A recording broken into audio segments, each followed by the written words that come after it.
I'm traveling Europe and both my travel partners abandoned me. What should I do? And this comes from across the continents. And they say, what started as a great, relaxing 2-week vacation throughout Europe has turned into a stressful nightmare. I bought my tickets originally with my 2 girlfriends, one of which I was very close to and had been for some years. I'll call her Natalie. The other girl, we'll call her Jenny, had plans to separate from us halfway through the trip, and she had tickets to a concert in another country. Me and Natalie had agreed it was best and safest to stay together for the remainder of the trip. We booked hotels together, but they were only in Natalie's name as I paid her cash. What? I am now realizing this was a huge mistake. But I see you in the comments. If you think you know, boom, why was it a huge mistake? Damn it. The day Jenny left, shit went downhill fast. I became ill and have spent the last few days congested and coughing. Apparently, Natalie can't stand the way it sounds when a sick person sleeps. So she continuously woke me up to tell me I was making noise all night. The first night we were alone. She's sniveling. I feel like some earplugs in. I feel like that's worth for both parties. Yeah. Because you're getting up to wake the person, which is waking you up a lot. And then you're shaking this person awake, which disrupts their sleep and makes them stay sicker for longer. Think about the long term. Long term.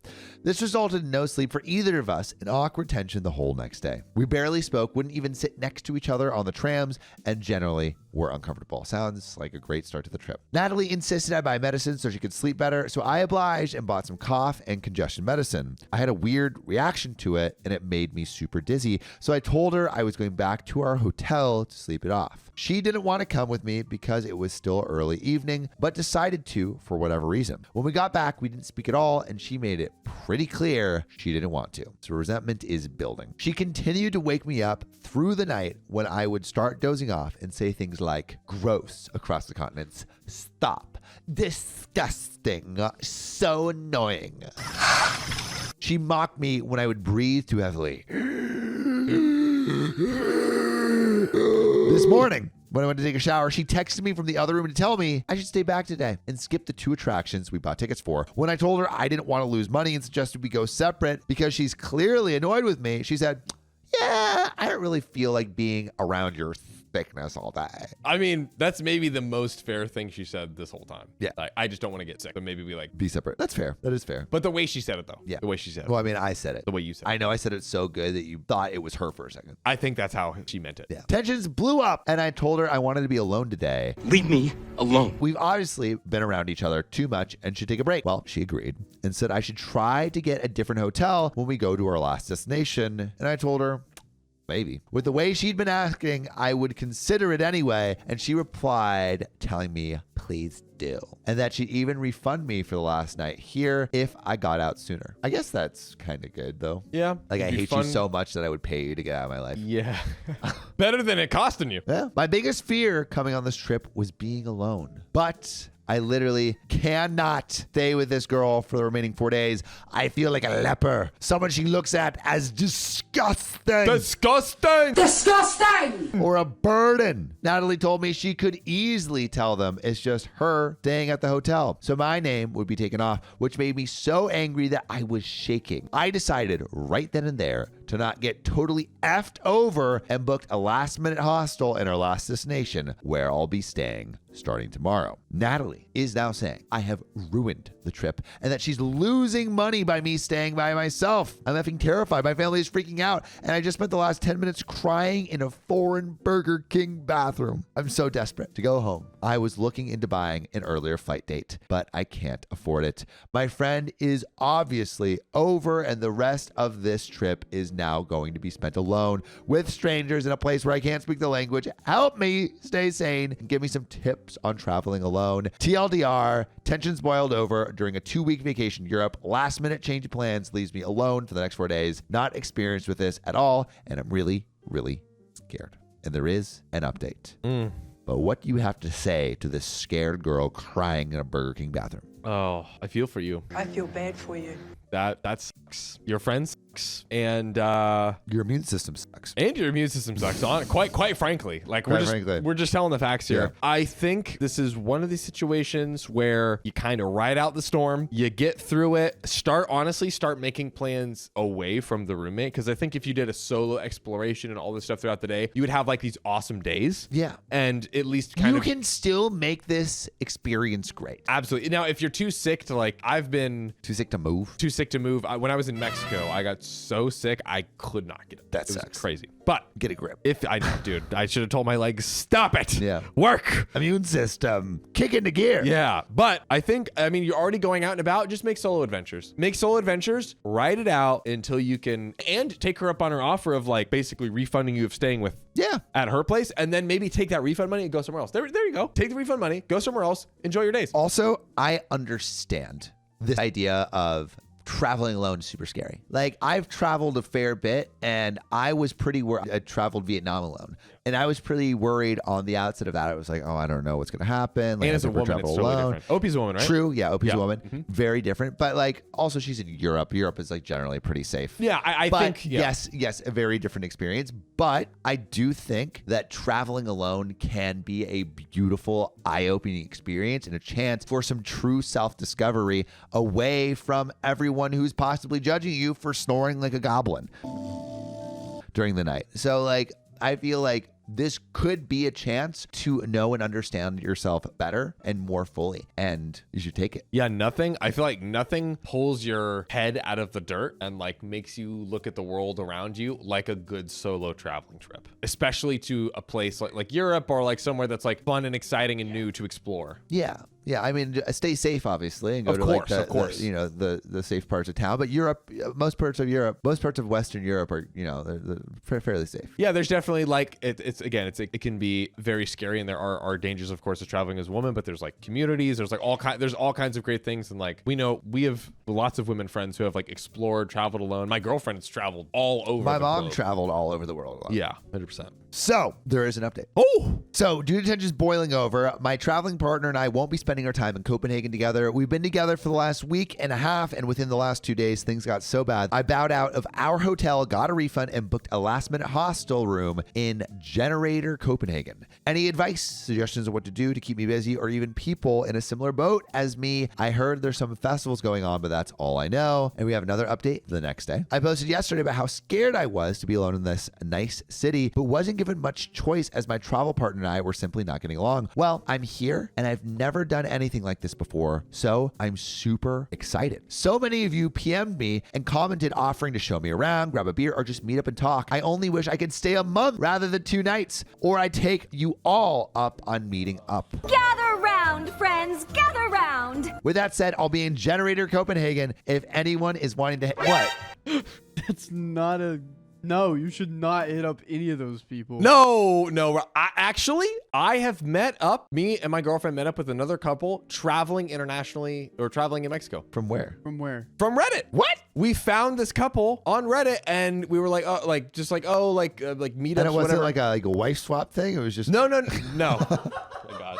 Honestly, as I said it, I was like, sounds crazy. But it was literally just like 2 people that were like cool and awesome. And we we hung out together, and They didn't flash you or do anything weird? literally nothing weird of the sort. Had an incredible dinner. It was awesome. One of them Wow. was a studying marine biologist, Oh, wow. and they lived nomadically, and they were cool. That's crazy. You're crazy. Met off Reddit. Okay, I guess In it's a fine. public, like at a restaurant, Yeah. like full of Yeah, people in yeah, the yeah. broad daylight. But I'm just saying, like, it's a girl. She voiced that she was super scared, and then strangers on Reddit are reaching out to her to hang out with her. But it's also Copenhagen. Copenhagen is like fair, super safe. yes, it's like Of the be European smart. countries, Denmark? Yeah, Denmark is like one of the safer countries. Yeah, I mean, terrible things can happen anywhere. I think you just be smart, and it's John, true. Terrible thing is going to happen anywhere. It's true. Watch your back. It's true. And I think it's great what OP's doing, and I think she's gonna just be smart and make some lifelong friends. That's what I say. I don't have anything planned tomorrow past 5 p.m. Also, huge thanks to Matarone87, not sure if he'll even see this, for meeting me in Leidensprang, for showing me generosity. It got me out of my situation for a day, and for that, I couldn't be more grateful. Anywho, shoot me a PM if anyone's down. I'll be here until Sunday morning, and we do have another date a couple days later. Get it. And this is the final update. So let's see. Update. Oh. So shortly after posting the original post, I got quite a few Redditors contacting me via PM. I'd been sitting alone in Amsterdam, silently freaking out for about 2 hours before I posted to the sub, and honestly, it was the best decision I could have made. About an hour after leaving the hotel I shared with Natalie, I received a text from her asking me not to tell any of her friends back at home what happened with us because she didn't want added drama. I hadn't spoken to any of them, but I had let my mom and sister in on what happened and that I'd be staying by myself in a hostel for the remainder of the trip in case I got into trouble. They were, of course, livid that I was going to be alone, but I asked them not to contact Natalie or anyone else other than me. After they'd calmed down, they agreed and I felt a ton better. Ended up meeting with another Redditor from the thread, shout out to Mataron87, and he ended up showing me around the city. It was so relaxing and he was super fun to be around. I actually almost forgot about Natalie for the day. What did we say? Go out and enjoy. Go out and enjoy And it. it happened. And hope you enjoyed. That's nice. That's very nice. And then Natalie sent me a picture of her and Jenny, our previous travel partner, who apparently was in the same city and wanted to meet up. Jenny never bothered to let me know that she was in our area or asked to see me, despite us three all being together for the first half of the 2-week trip. They were in one of Amsterdam's coffee shops, one that I asked Natalie to go with me to see previously before our fallout, but she was never interested in going, so I didn't reply. I didn't see Natalie for the rest of the night until Jenny left and I went back to our hotel. The next morning, we were set to fly to our last destination, Copenhagen, and we had to fly together. It was awkward, especially when I had to explain to Natalie that yes, I was still splitting up from her when we got there and that it wasn't just a threat. Still, we kept it cordial so things didn't get worse than they already had. By the time we got to Copenhagen, I threw her a few hundred kroners. Her purse had previously been stolen and she had no money, and we went our separate ways. And it was amazing. My initial terror of 100 things going wrong faded away when I got to my hostel. I spent the evening in their bar, meeting new people and enjoying my new freedom. I could be myself for the first time in weeks, and it felt surreal. I slept peacefully with no angry Natalie interruptions and spent the following day exploring the city on my own terms, which is awesome. Like, that's best. one of the beautiful things about traveling alone. Absolutely. I even got to go into the Tivoli Gardens, so thank you so much, Docatron, for that. If you're ever in California, I'll buy you around. On my second night there, I actually met with another Redditor for dinner and some beers. Redditors are coming out of the woodwork, truly. You're seriously awesome, Gouverneur. I love sharing our stories. And I wanted to be able to see everyone who PM'd me. I appreciated every single one of you and your offers. And if I had stayed a bit longer, I'd have taken you all up on meeting up. By far, the best times I had in my whole vacation around Europe was spent exploring on my own, taking my time to appreciate what I wanted to and not worrying about bothering somebody else when I slept. It was effing liberating, and I'd do it again the next chance I get. As for Natalie, we haven't spoken since we returned home, and I feel like keeping it that way.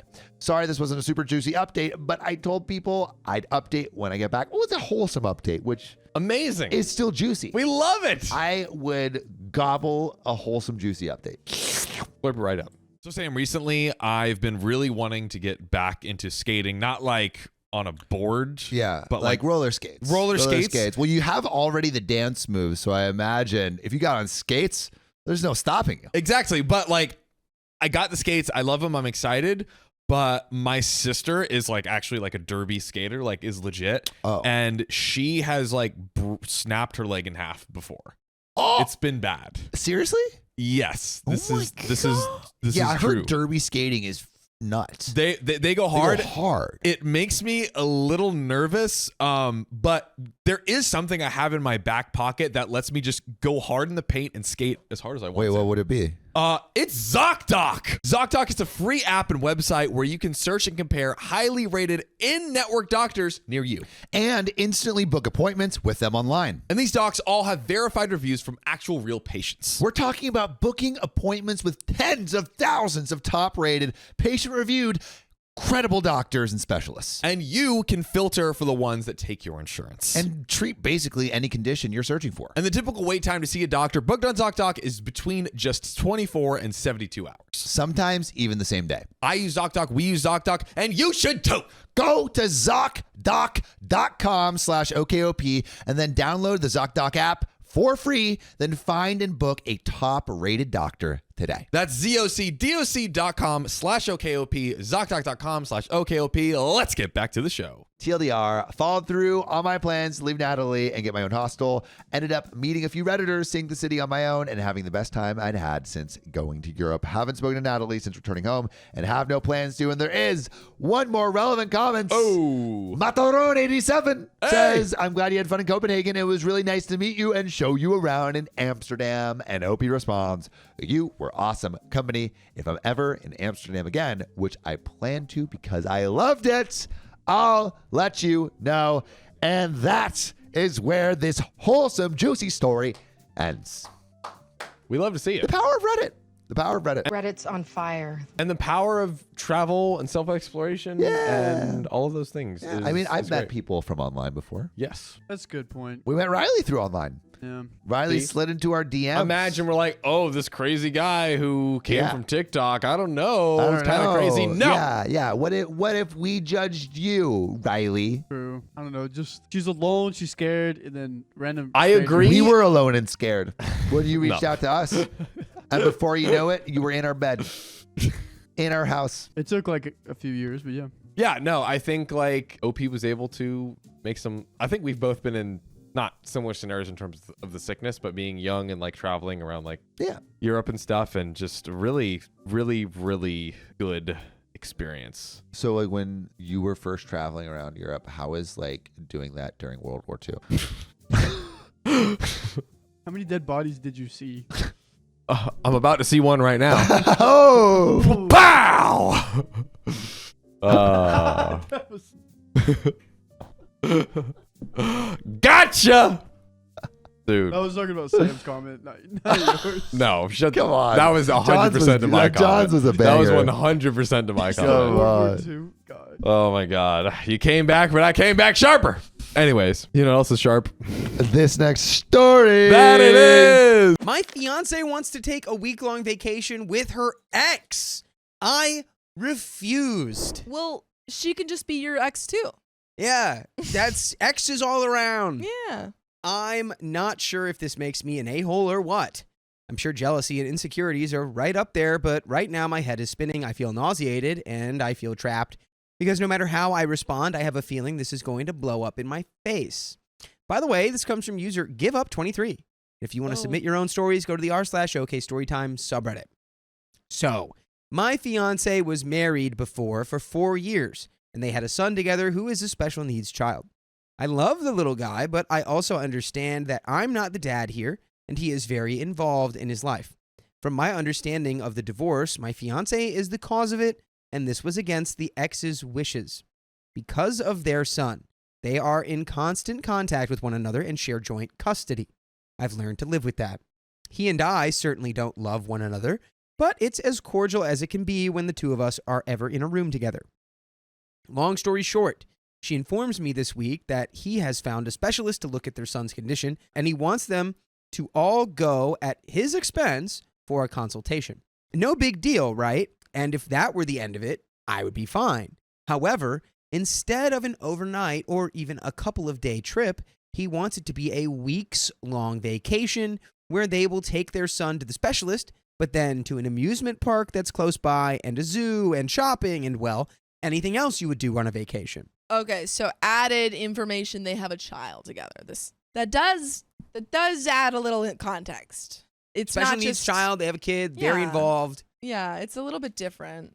They're making a core memory for their kid. Yeah, I don't think this is anything that I would necessarily, they're not, presumably they're not sharing a room. But regardless, Or, if you she know. does this and then she comes back and she's like, I can't do this, guess what? It was never going to work anyway. Yeah, exactly.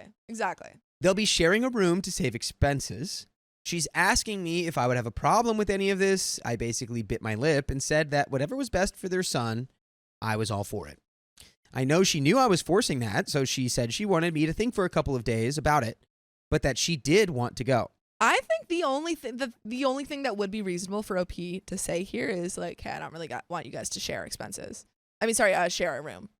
And like, hey, I'll like help cover the cost if that's a worry here, but that's the only thing that I would be like, yeah, that's fair if he's uncomfortable with that. Here's my problem.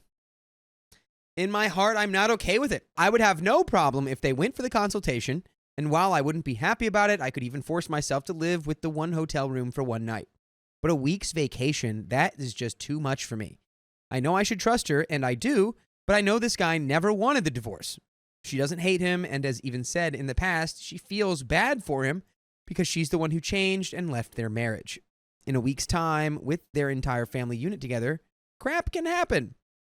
If nothing else, I'm afraid it's going to confuse the son into thinking mom and dad are back together. Somebody help me out here. Am I just being an insecure jack booty, and should I just be okay with this? I know that's what I'm supposed to say and do, but I'm not going to lie. No matter what I say, I'm going to be miserable, and I hate that. I feel like if I say my true feelings, everyone's going to be pissed at me for being the jealous boyfriend. But if I give my blessing, I'll spend the entire week miserable, and honestly, the next few weeks probably being overly cautious and questioning whether or not anything happened. I mean, like, just express those feelings. You can't tell her to not go, but you can say that, you know, hey, I'm a little bit uncomfortable. If you do go on this trip, it would make me, you know, feel a bit more at ease if you texted me updates, if you said what you guys were up to, if you chipped in a little bit more to not sleep in the same room. Like, you know, there are ways that you can express these insecurities without being controlling. If this is how you're really feeling, you need to be like, all right, go on this week-long trip with your ex-husband, right? Go on it. Stay in the same room. If you start feeling like you want to, that you're in love this guy and you want to get back with this guy, own that and let's break it off. I'm fully open to whatever honest truth you're experiencing, because I'm not going to marry you if you're still in love with your ex. What a great way to find out if that's the case, doing this for a I week. don't know if you necessarily should say that prior, but yeah, but conceptually. Well, that's where he's already at. He's like, I'm going to be miserable for a week and I'm going to question whether anything happened. It's like, dude, you fully don't trust your fiance. You're fully worried she would leave you for this guy.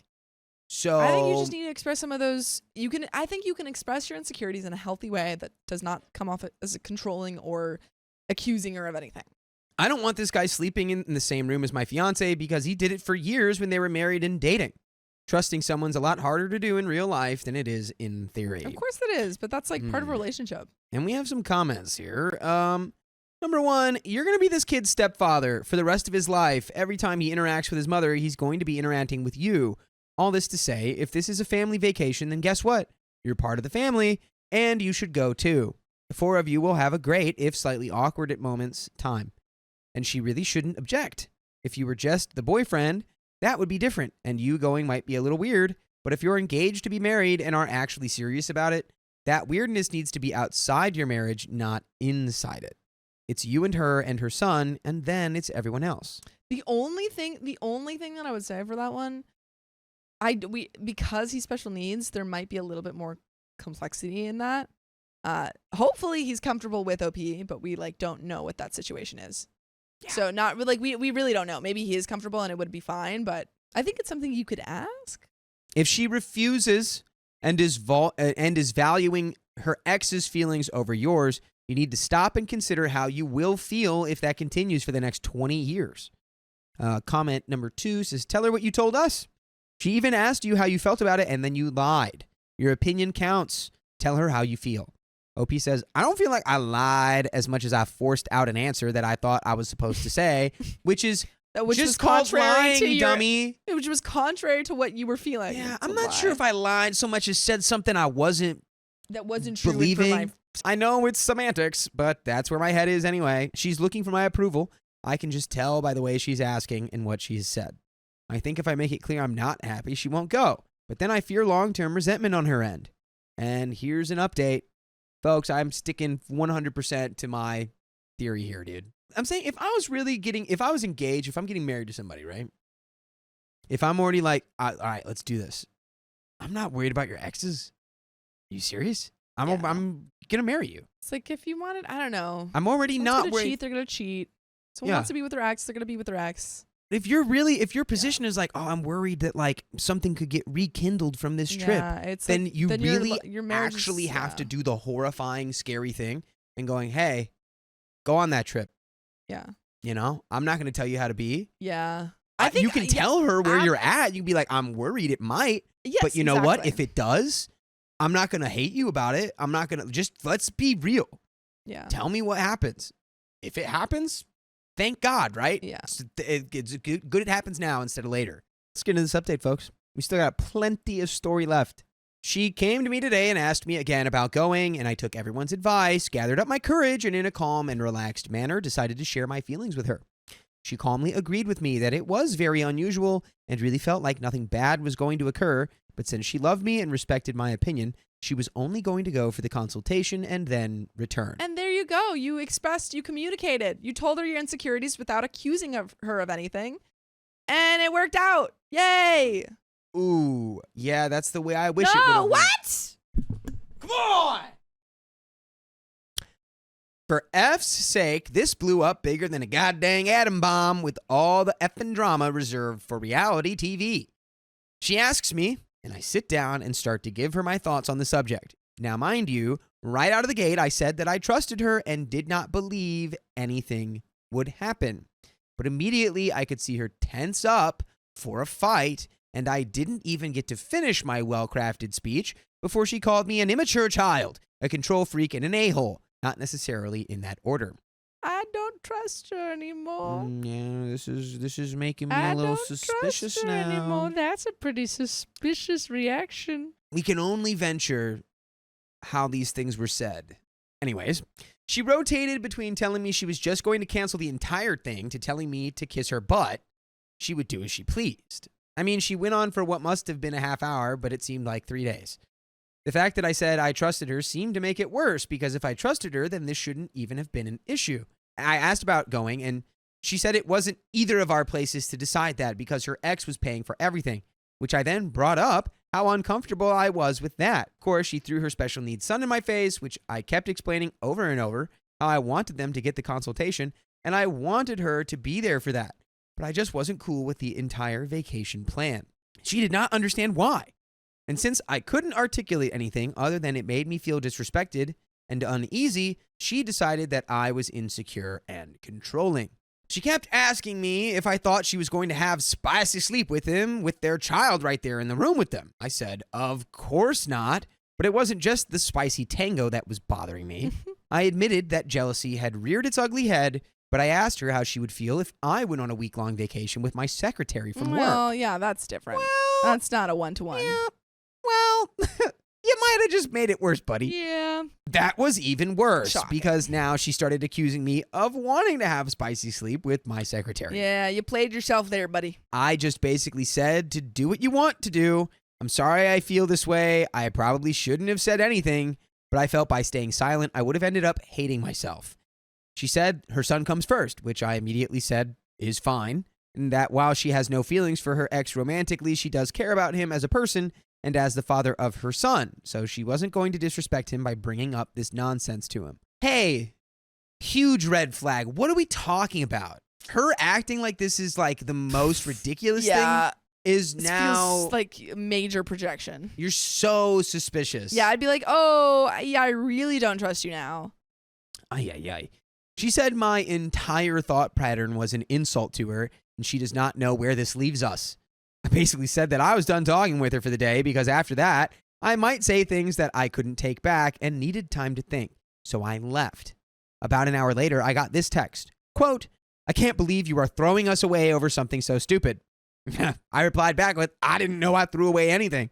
And she did not reply. I'm not sure where we stand. That sounded like she's breaking up with you. Dude, I'd break up with her anyway. Yeah, This I'd be is like, whoa. This is an answer to the question in and of itself. It at the very least shows you that even if she hasn't betrayed you or cheated or anything, she's still proving that you guys are not ready to get married. If this is how she handles any sort of like pushback against her plans or her actions, and she just gets mad at you and yells at you and gets defensive, like that's not the way that you want to start your marriage. Correct.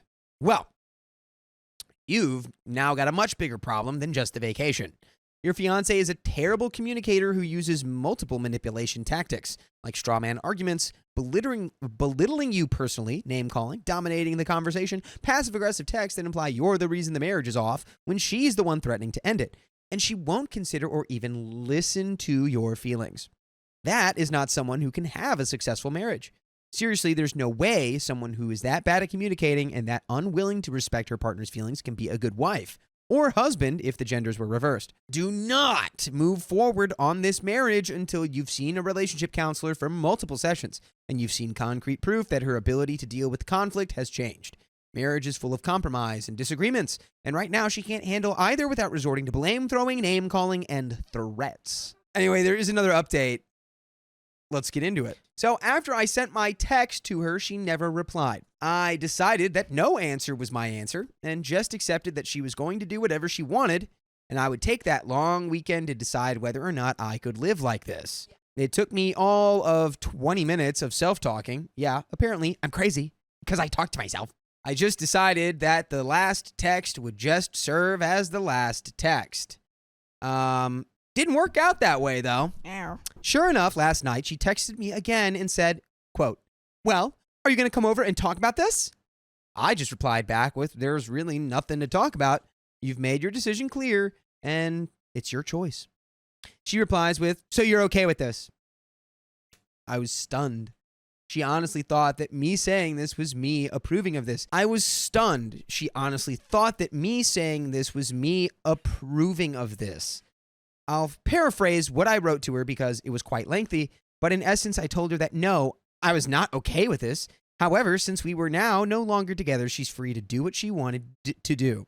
She does not reply. However, 10 minutes later, there's a knocking on my door with her son in tow. At first, I didn't think I'd answer the door, but I could tell she was getting more and more frantic knocking, so I was afraid she was going to cause a scene with my neighbors, so I opened the door. She's almost hyperventilating when she starts talking to me and begins bawling like a baby. Girl, do you not remember breaking up with me? And also, you brought your son to like have a meltdown. I understand why you couldn't leave your son at home, but like you're gonna have a meltdown in front of your son. This is again just like from the very beginning. This is just all the proof you needed. Where it's like, dang, I'm so glad we did not get married because clearly we were not ready. Yep, absolutely. I take her son and go put on the Cartoon Network in the other room and let him watch cartoons while I try to get her to calm down. She starts begging and pleading and being the exact opposite of what she was the other night. I just simply tell her that she has emotional issues that she needs to get help with and that I couldn't help her. We talked for a long time and I wasn't really what you would say mean to her, but I wasn't backing down either. And I simply told her that her response to me was unacceptable. That even if I ever agreed to her going on a trip like this, her actions during that argument degraded me as a person and made it very clear to me that my opinions were of little to no importance to her. I kind of stopped because physically she looked beat down. That is a figure of speech, by the way. I never once touched her, nor would I. We went to check on her son and he had fallen asleep. So she came back, laid on the couch for a few minutes. And the next thing I know, she's up on me trying to initiate spicy sleep. Yikes. Just like, girl, go get your own issues checked out, man. You started this, man. You started this. I'm going back. I want to get her exact quote here. She said her son comes first. When I said, that's fine. And then she's like, I'm not even going to bring this up because that would be disrespectful to my ex. She said, my entire thought pattern was an insult and she does not know where this leaves us. So she was actually the one who said, you're breaking up with me right now. Yes, exactly. And he said, what? And he goes, I am? And then she didn't reply. Never responded. So she was the one who was like, and now this is what has happened. We have broken up. I tell her that the initiation of spicy sleep isn't going to change things, and I still feel that we are best separated. I probably should not have done it, but to answer some questions from the other post, yes, she is hot as the lake of fire. So they do the horizontal mambo. After the horizontal mambo is completed, I still tell her I don't think this should change things. She begs me to give her another chance and that today she's going to call her ex and tell him what's going to happen. They leave. About 2 hours ago, I get a call from the ex. He said that she told him to call me and tell me what's going on. She now is only going for the one night to stay for the consultation, and they have their own rooms. So I told him that I was sorry she dragged him into our mess. He said it's no big deal to him, which I didn't believe for a second. Then she calls me to make sure he called. She's all filled with love and joy and apologies, and right now I'm confused because I think she may be bipolar or whatever the heck else it is when you change personality so quick. I told her to come over later, and I'm going to make part of my stipulations for staying together to be that she starts going to counseling. Not really sure where I go from here. I don't know if me putting my foot down caused her to flip or if she's just legitimately crazy. We will see where this goes. And there's an edit. I think it's important to point this out to everyone because honestly, I've portrayed her as a one-dimensional nut job. Honestly, she's not. This is our first real true fight. We've had disagreements before, but never has she flipped out like this. I'm sorry. You're engaged to someone you never had a real fight with? Some people never have real fights with their partners. I feel like that's Either like a because- prerequisite to Well, getting engaged. I think some people are really, really good at like conversations, or some people are really bad at conversations, and so they never actually bring up. Well, see, that's anything with the what I'm problem. talking about. Yeah. It's like if you're actually going to be married to somebody, like you can't be in a position where you're like, well, I don't want to say that because it might Which I upset think them. that's You need this to side. already be ready to like, all right, I'm not getting married to you unless we can like drag it out and like have a fight and like get over it. That's where it's at. So she has been kind, sweet, and caring throughout our relationship. Her child, who I am growing to love, has never been an issue, and I didn't even meet him for the first couple of months until she knew we were going to be something long term. I would never have been this involved or committed had she shown these traits before. And there are comments. Number one, she's not bipolar. You just stood your ground and she made the decision that going on a free vacation was not worth losing you. Comment two, this might be workable. First off, she's not bipolar. She quit trying to walk all over you because you just showed her she can't. That's why she quit treating you like crap. So keep that same mindset you had in your 20-minute introspection and act like it. She'll see that she can't be crappy to you if she wants to stay with you, and she won't act like this anymore. She doesn't need counseling just for you to be the guy who is willing to leave her when she treats you poorly. And there's a third update here. What I would say, What would you say? because getting the counseling or not, it's like it sets up an ultimatum, right? Yeah. I think you'd say like, I think maybe judging how you reacted to that conversation, you might want therapy, but also I would stay separated longer. Mhm. I wouldn't just take her back. I think absolutely, at the very least, postpone the wedding. Like, don't have a wedding anytime soon. Y'all aren't, like, it doesn't mean you have to break up, but y'all are not ready for a wedding. You can't be sure if this is from that survival mode of like, Mhm. oh, I messed up. Now I've got to salvage the relationship and make all these short-term changes You and have to short-term yeah. behaviors, or if it's like something that's really viable long-term. You have to make sure this isn't how she reacts every time you disagree with her. Just because y'all haven't been disagreeing. Update 3. Well, as I somewhat expected, she calls me up bawling about money already being deposited and that she really wants me to reconsider this and that her son was already looking forward to going on the trip. Blah-de-blah-de-blah. She kept swearing up and down that she had no feelings for her ex and that she's committed to our relationship but wants to be able to give her son this trip. I let her talk and gave her complete silence. So finally, after a few minutes of spiel, she ends and there is just empty open air. Finally, she asks if I'm still there and I say I am.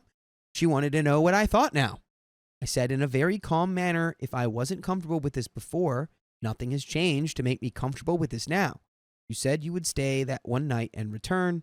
She then butts in and says that her ex didn't think that he could handle her son alone the rest of the week at the park and other attractions. I said that he was the father and he should be able to handle the kid. However, at the end of the day, it didn't matter to me as I made myself perfectly clear that I was not okay with this, nor was I ever going to be okay with this. She starts to lose it again and tells me I'm being selfish, which honestly I kind of agree with in this situation. I don't think Yeah. it's fair to be like, you can't go on a vacation with the, like, whatever you want to call it, the nuclear family or the biological family of your Yeah. son. No, I see. Like, I don't agree with OP's decision here, but also I think that he's wrong in the sense that he said nothing has changed, because I think a lot has changed. I think that now she's given him a reason to not trust her. Before she probably could have been like, no, you know what? I'm gonna we're not gonna stay in the same room. We're gonna go on this vacation because I have to be there with my kid. If she had approached it in a reasonable way, they might have been able to reach some sort of consensus, some sort of compromise. Now she's blown everything out of proportion, and now he's like, well, I'm definitely not trusting you now. But again, dude, it's like, let it be weird. And if it's like she goes on that vacation, she's like, I'm actually going to marry my ex and we're going to raise our son Yeah. together. It's like, all right, Yeah. The thing thank is, God. Hey, look, we don't even have to get a divorce lawyer because we're not married yet. I mean, it's no longer about the vacation for them. It's about the fact that she reacted really, really poorly and broke his Yeah. trust. She starts losing it and tells me I'm being selfish. I told her I was hanging up and would contact her later, as at that point in time, I was upset and needed to think. I do love her, and I unfortunately was becoming attached to her son. She had been, up until this point, a reasonable, decent human being, but I just felt that I was at the end of my rope here. I don't believe in texting or doing crap over the phone, so I knew the ex had her son, so I went to her house and just told her point blank this is a deal breaker for me and that she needed to think hard and fast if this was going to cause her to have resentment for me going forward, because that would not be healthy or fair to her. She said that it would, and I said that I was sorry that things ended this way, but at this point in time, I could no longer envision either of us happy with a life together going forward from this. She cried a little, but not hysterical, just kind of a sad crying. Truth be told, I did a little too as soon as I left because I was certain that this was going to work out. We agreed to split the cost of refunding what we have put into the wedding and cancellations that might not give us our deposits back. And by the way, you can always get your deposit back when you listen to full episodes with stories just like this. What deposit? The deposit of your time, your attention, your energy. Because guess what? You get that deposit back and you get to put it right towards another full episode It's true. with more stories on Spotify, iHeartRadio, Apple Podcasts, wherever you listen to podcasts. Just search OK Storytime. Do it. But there's a little bit more story here. I think, honestly, do you have any parting words? We've talked it out pretty well to my Yeah. No, I mean, understanding. I think it's just like, if y'all don't go to therapy, I don't know. I don't know. I think it's just time to cut your losses. There is a part of me, though, that is annoyed at myself, saying I'm being dumb and throwing away a great girl just because she's going to stay in the same room as an ex. However, while I don't feel great about it, I do at least feel that I walked away with some dignity. Not 100% sure that this was the right thing, but I know for a fact that either one of us would have been resentful of the other after this. I know it's crazy, but in a way, I hope she gets back together with her ex. He's great to his kid, and she is the one who cheated on him years ago, so maybe the guy can turn her around. Wait, she cheated on? There are some comments here. Let's finish it off. Oh man, she had a history of cheating already? Just think about how badly she wanted to spend the week with her ex. She was not thinking about her kid. She wanted to get a free trip and would have slept with her ex. Again, it's just all assumptions. And it's like, there's like one more comment, and it's just like, again, being like she wanted to build a life with her ex, which we don't know. We don't know that. If you're really thinking like, dang, she wants to get with her ex, doesn't she? Just be like, hey, I think you might want to get with your ex. Yeah. I don't know. Your trust is already broken. I don't want you to not go. I think you should go. And if you are still in love with your ex and you realize it, let's just move forward with that knowledge. My mother wants to join me and my husband's romantic vacation. We refuse. Get a room, am I right? Yeah, one that's not ours, preferably. My husband and I have been married for 1 year, and since we first met, we have wanted to go to Europe together. We plan to start a family in 2016, so this will be one of our last chances to go on a romantic trip with just the two of us. And by the way, this comes from user Sienna456, and if you want to submit your own stories, go to the r/OK Storytime subreddit. So, we're going to France in España for 10 days. My husband is working 11-hour days to make extra money, and we have a very specific savings plan in action so that we can afford this trip while still continuing to save up for a house. I'm handling more than my usual share of the household chores since he's been working long days, so we are both very much in nose to the grindstone mode when it comes to working and saving. My mother loves to travel. She has multiple trips planned this year and will be in Europe for a few months at the same time as us. But she doesn't have a return date yet, so she's got options on when and where to leave from. When I told her we booked our tickets, she immediately said, "Oh, that's great. I'll be in Europe too. I'll just meet you in Barcelona and then fly back to the US from there." I tried to politely say that this is a romantic couples trip, and I don't think that my husband is particularly keen on having her or anyone join us. Shout out to my mom doing this to me when I went to New York with my girlfriend. Really? Oh no. She did the same thing when we went to Maui recently. Suddenly, she was also going to Maui at the same time and asked if she could stay with us. My husband said okay, but learned from that experience that my mom makes it all about her and what she wants to do, and our privacy went straight out the window. My mom can be quite focused on herself and not take others into account. As a recent example, she said she might want to go wine tasting for Mother's Day, and that we should ask my best friend to be our designated driver.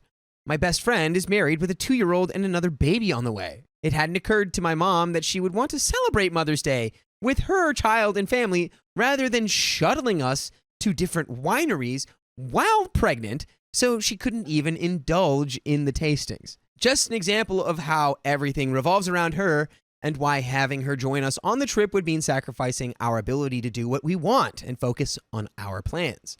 Anyway, the issue with the trip came to a head yesterday.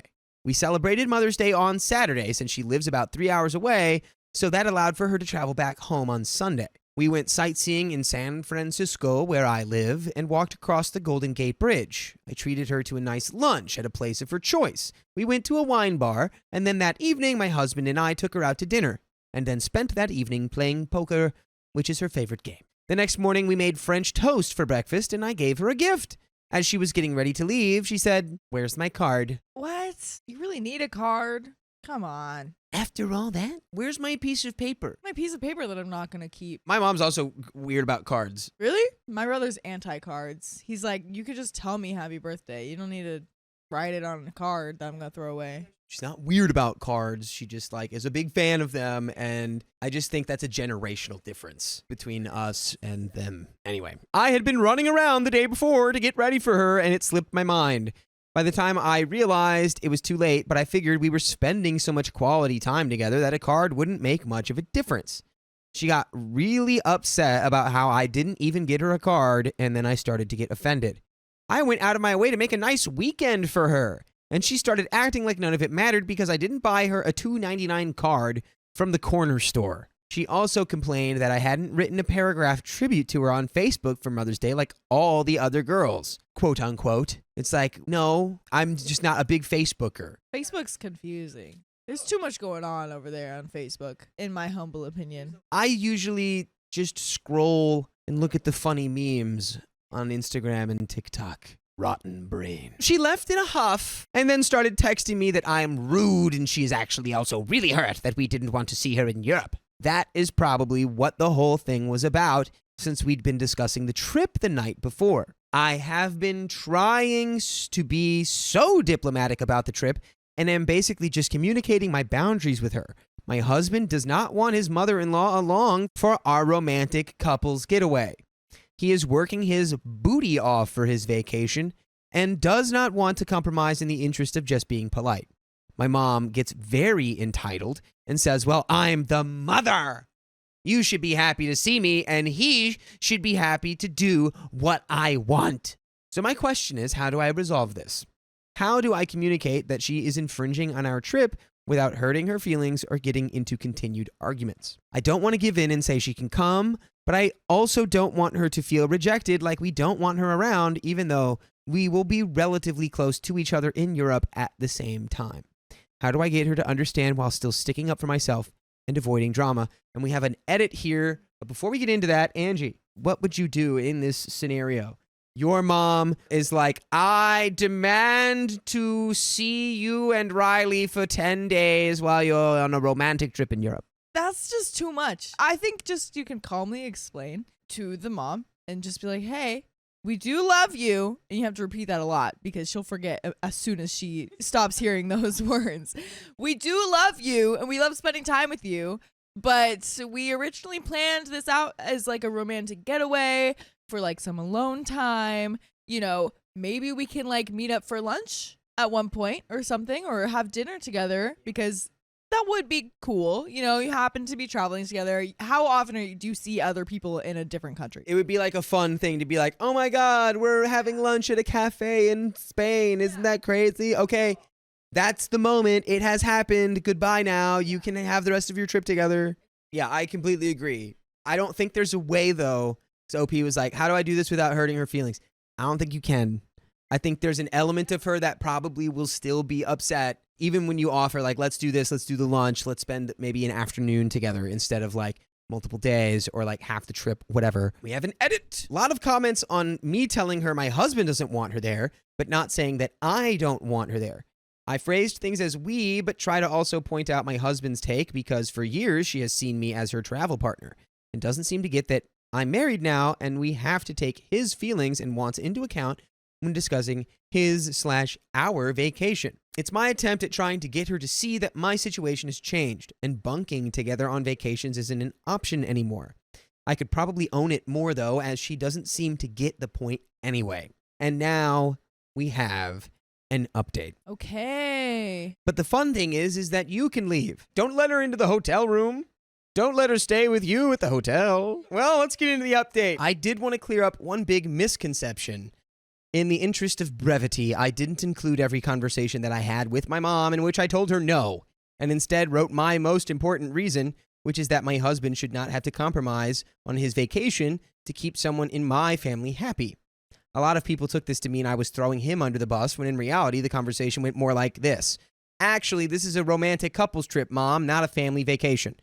And then we might actually be trying to make a baby on this trip, so it's kind of private time. So that's a nicer way to say. He's gonna freaking impregnate me. I'm being impregnated on this trip. Just stay back. You gotta use choice words when talking to family. Saying that you're trying for a baby is the nicest way that you could put that. The nicest PG way that you could put that. You already did this when we went to Maui. This is just for the two of us.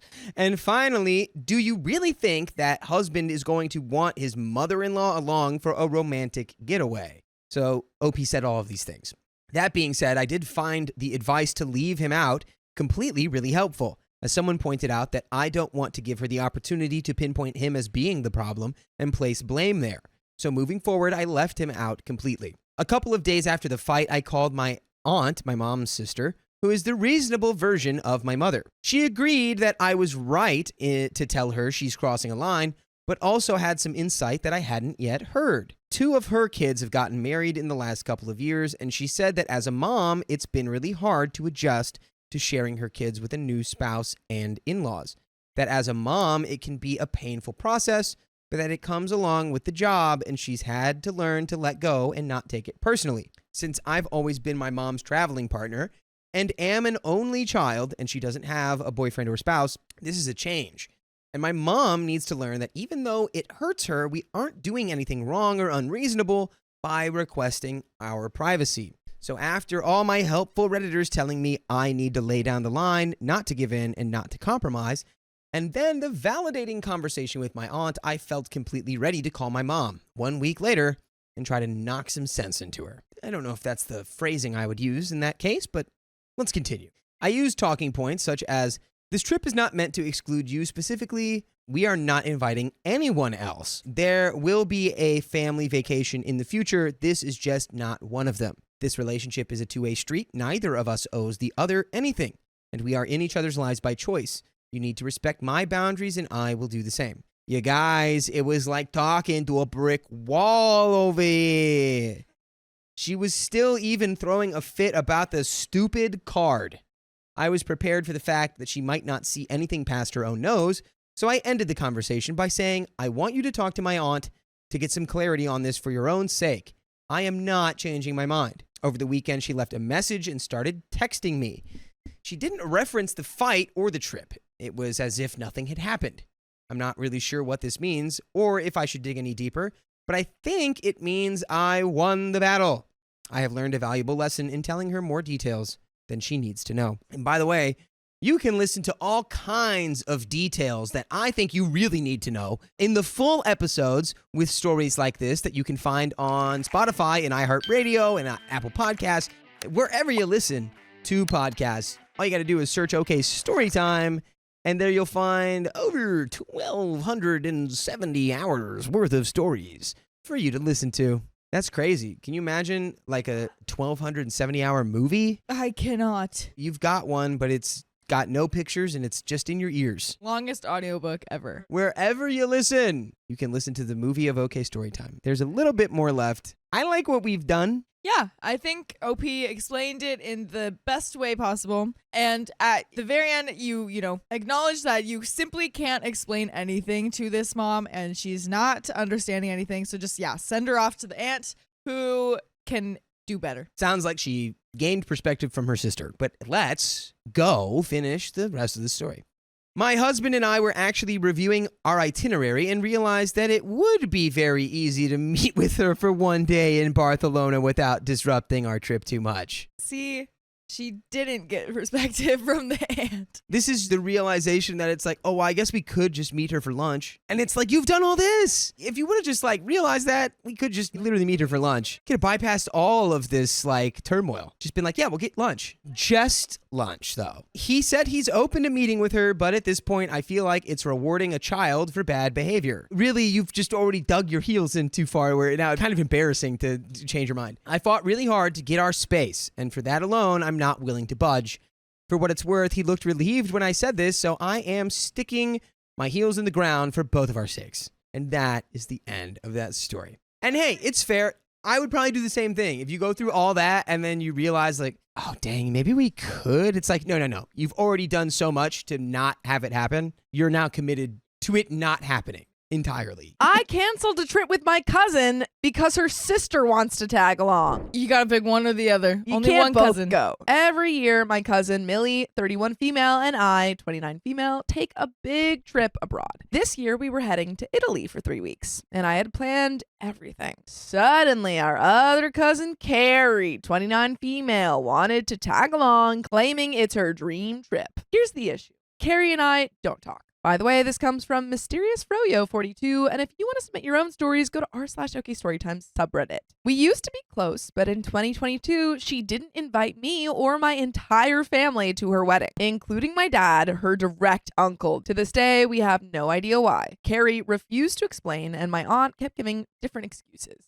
Some examples: you didn't call her on her birthday. Okay, somewhat valid. You live out of state, and we didn't want to burden you. We visit them 1 to 2 times a year. You didn't invite us to your wedding. We did. Carrie literally copied my sister's wedding invite. Carrie wanted a small wedding. I guess 120 guests is small in some societies. Fed up with my cousin, but especially my aunt, my dad went no contact, and the rest of us followed except for Millie. Millie is a gem of a human being. She's tried to keep the family together, calling out Carrie and my aunt on their excuses, but respecting that we want minimal contact for now. Even she hasn't gotten a straight answer about the wedding invite. Meanwhile, Millie and I have grown closer, and our shared love of travel has become a tradition. Our Italy trip was already booked when Millie started mentioning places Carrie recommended. Odd, considering Carrie has never been to Italy. Eventually, Millie asked if I'd be open to Carrie joining us. My gut reaction was no, but I decided to think it over. A few hours later, Carrie texted me. We had never blocked each other, but just never reached out. She apologized for the wedding drama and said she wanted to move past it. I was caught off guard and a bit suspicious, but I figured maybe this was a chance to mend things.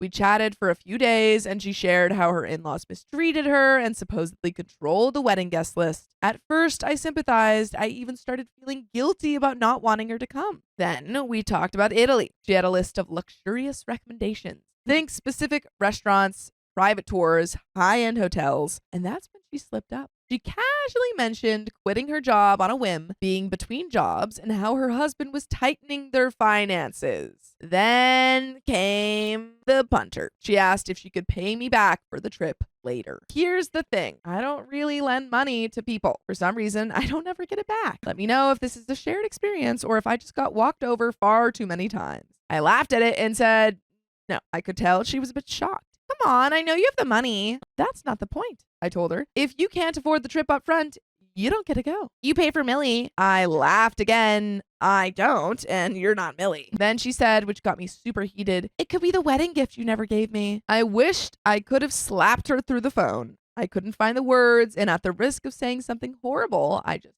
hung up.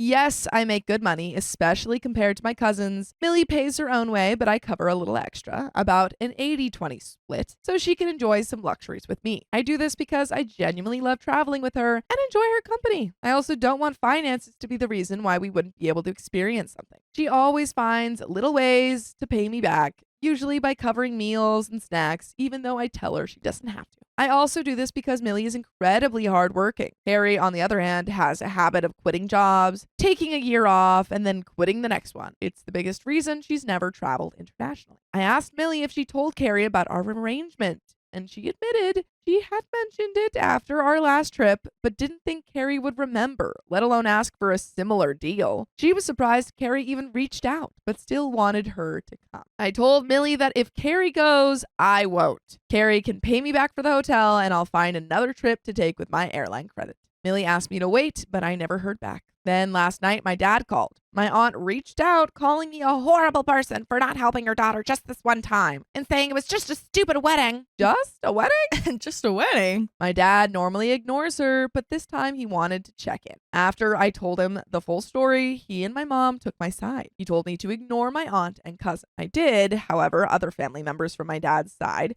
started berating me. Apparently, I should let bygones be bygones and take Carrie so we could all have a fun trip together. At that point, I texted Millie again and told her I was officially canceling my portion of the trip. She'd need to find someone else to go with. If she doesn't, I'll cancel the hotel and cover any cancellation fees, but I can't help much with her airfare. She may only get airline credit. Millie was pissed, but said she understood and would try to find another travel buddy, but asked if she couldn't, if I would still go anyway without Carrie. I told her I'd think about it.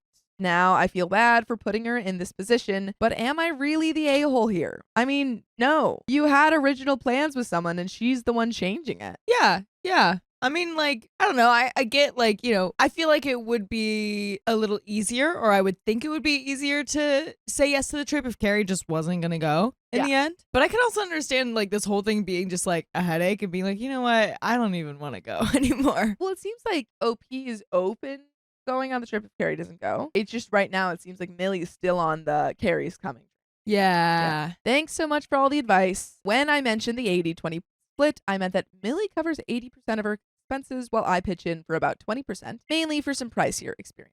Millie is fully paying for her hotels, airfare, ground transportation, souvenirs, etc. I'm just covering some tours and extras to make the trip more special for us. There's been a lot of discussion about Carrie and her husband. Her husband, an engineer, is in a solid financial position, but that's largely due to his smart money habits. According to Millie, he's frustrated that Carrie quit her job, especially since it took her 2 years to land it in the first place. For everyone asking, I'm a senior manager of technology at a decently large marketing technology company. Millie works as an event planner for a nonprofit. She earns a decent salary, but does struggle financially. Since I do make more, I don't mind covering a few extras here and there. She sells art and dog sits to make extra money for these vacations, so I like to help where I can. And comments. Comment 1, dear Aunt and Kelly and every relative who chimed in, my refusal to pay for Kelly's side of the trip wasn't about her refusal to invite my family to her wedding. It was because she assumed I would pay for her without even asking. I wasn't caring about her wedding, but the fact she assumed I would pay for her. If you and all the other relatives are so upset that she can't do this trip, then please send her your contribution to only her and not her husband to solo visit Italy. I am sure her husband will welcome you all paying for just her to visit a romantic place solo. Sincerely, someone who thinks it's weird for a married woman to ask to go to a romantic country without their husband as a punishment for him tightening their purse strings because they can't afford her lifestyle. Many of you had questions about Carrie and her husband's relationship. So here's a bit of context. Carter is 29 and has been with Carrie for over a decade. They met back in their freshman year of college. I haven't spent much time with him, but the few times I have, he's come across as a pretty decent guy. But he is quite strict with his finances. Well, yesterday he called me for the very first time ever. Turns out Carrie asked him to reach out and try to convince me to take her along on our trip. He admitted that he found her request suspicious, but went along with it mainly to get my number from her and hear things straight from me. And wow, the story she told him was wildly different. Quick bit of background, my parents are independently well off. They've made smart choices, worked incredibly hard, and truly built something from the ground up. That said, it's something my dad's side of the family has occasionally tried to take advantage of. My dad is a bit of a softie and a people pleaser. My mom, on the other hand, is much more direct and no nonsense. When my dad's family has asked for financial help before, my mom has always been firm about boundaries. She's made it clear that if they were to help financially, it would come with conditions. The reason behind this, my grandmother, my dad's mother, was a shopaholic and a hoarder. She had a habit of spending every dime she had on random things from Amazon while neglecting her actual bills. When the bills piled up, she would ask one of her kids for money to cover them, only to turn around and spend that money on even more crap before asking a different kid for the same money. My parents refused to help her because of this and took away all financial funding. Yes, this put a lot of strain on the relationship. My aunt, let's call her Barb, isn't too different from my grandmother. They both had bad spending habits and major issues with social anxiety. According to Carter, she actually spent Carrie's entire wedding fund on a brand new car. Obviously, my uncle, let's call him Jeff, Carrie and Carter were furious when they found out, but Barb just brushed it off and said she'd ask my dad to help cover the cost. Carter said Barb told them my dad refused to help, which is what led him to turn to his family for financial support. That's also why more of Carter's relatives ended up attending the wedding than Carrie's. As for the whole not inviting us part, Carrie decided to leave us out because of my dad's refusal. Apparently, she assumed he knew exactly what he'd done wrong, so she never bothered to explain or talk to him about it. She just cut ties. Meanwhile, Barb, who at the time was extremely close to my dad, kept feeding him little lies, probably hoping to keep the truth from ever coming out. But my dad decided to cut ties first, and they aren't as close anymore. Honestly, I wasn't all that shocked once I heard the reason. Carter went on to explain that Carrie has been spending a lot of money lately, even though she recently quit her job. It had taken her 2 years to land that job in the first place because she was being very picky, hoping for the perfect job. But after just a year, she ended up hating her boss and quit. Now, Carter's getting pretty fed up. He told me he was actually relieved that I turned down her request to join us on the trip. He wants her to focus full time on finding a job and said he's planning to start scaling back some of the small luxuries he's currently providing until she starts putting in the effort. He did say that I should still go with Millie, as he has never seen Millie so down and anxious at the same time. He says I know Millie well and that she's just trying to keep the family together, and said that perhaps a better punishment is to force Millie into paying 100% of the costs, including the tours and activities I tend to provide. I told him I'd think about it and hung up the phone. That was probably the longest conversation I have ever had with Carter, and honestly, I like him even more now. I called up my dad and told him everything. He confirmed that my aunt never asked him for any money regarding the wedding, but did admit he probably would have refused to give her anything as well. So either way, we probably wouldn't have been invited. I'm still debating whether I even want to go on this trip anymore. Part of me feels like maybe it wasn't that big of a deal, and I can understand where Millie was coming from. But at the same time, I really don't want to be surrounded by all this drama. It's exhausting, and honestly, it's taken away from some of the excitement I initially had. I've recently thought about taking a solo trip somewhere. I have a lot of friends in Thailand and Singapore, so I may visit them instead. Thanks to everyone here in this subreddit. I honestly wouldn't have gotten the clarity I needed without your input. And P.S. I did block about half of my relatives from my dad's side, so I won't be hearing from them again. Fair, I would block Barb. She seems like a nightmare. Yeah. But there are some comments. What a headache of a family. I Really? for a second I forgot that this story was about a trip. Yeah. And it was brought up All again. the And I was wedding like, stuff. yeah, all this money stuff. It really threw me off. So Yeah. messy backstory and family. Messy. Common One says Millie may deserve a second chance, but I wouldn't go on the trip. Millie needs to understand you have boundaries when it comes to Carrie, and your travel plans should be between the two of you from now on. I get she wants to be peacemaker, but it's just gonna drag you into drama if she thinks she can keep trying to mediate relationships. Comment 2, of course Millie is down. The person who pays for the majority of the vacation isn't doing it anymore. She's upset about how this is affecting her, not you. She knows dang well you weren't talking to Carrie, and yet she gave details about the vacation to her and told her you pay for the majority. I think a solo vacation to your friends is an awesome idea. If you do decide to go on another trip with Millie, she needs to pay for herself 100%. It sounds like she's a user like her mother and sister and grandmother. But there is a second update. First things first. No, I'm not cutting Millie off. I genuinely believe what happened was an honest mistake. She's a total people pleaser. Honestly, we both are kind of. It's something we're going to work on. That said, I did let her know she'll be covering her full share for all of our future trips, and she readily agreed. Millie and I are aiming for a trip together next year when things have cooled off. By then, she should have plenty saved up. Luckily, we canceled everything early enough to get some refund and credit. We travel enough that I'm pretty sure we'll use it. On to the actual tea. I had blocked Carrie so she couldn't call me directly, but her mom, Barb, decided to call my dad. I happened to be at dinner with my entire family at the time. Barb asked if she paid for Carrie's trip, if I would let her come. By that point, Millie and I had already decided to cancel everything, and I told her we decided to go our separate ways. Then Barb asked if I'd go if she paid for all of us. Gotta say that was tempting. But my mom shut that down immediately. She didn't want us to be indebted to her. Before I move on, you have to know my mom is definitely the overprotective type. Normally, she doesn't get involved in my dad's drama. But once it started affecting one of her kids directly, she can't resist. And let's just say my mom is away with words. Apologies for the language ahead, but I just couldn't resist giving you all this delicious line. She called Barb a lousy, neurotic witch and said her brain cells needed to come back from vacation before she starts planning anyone else's.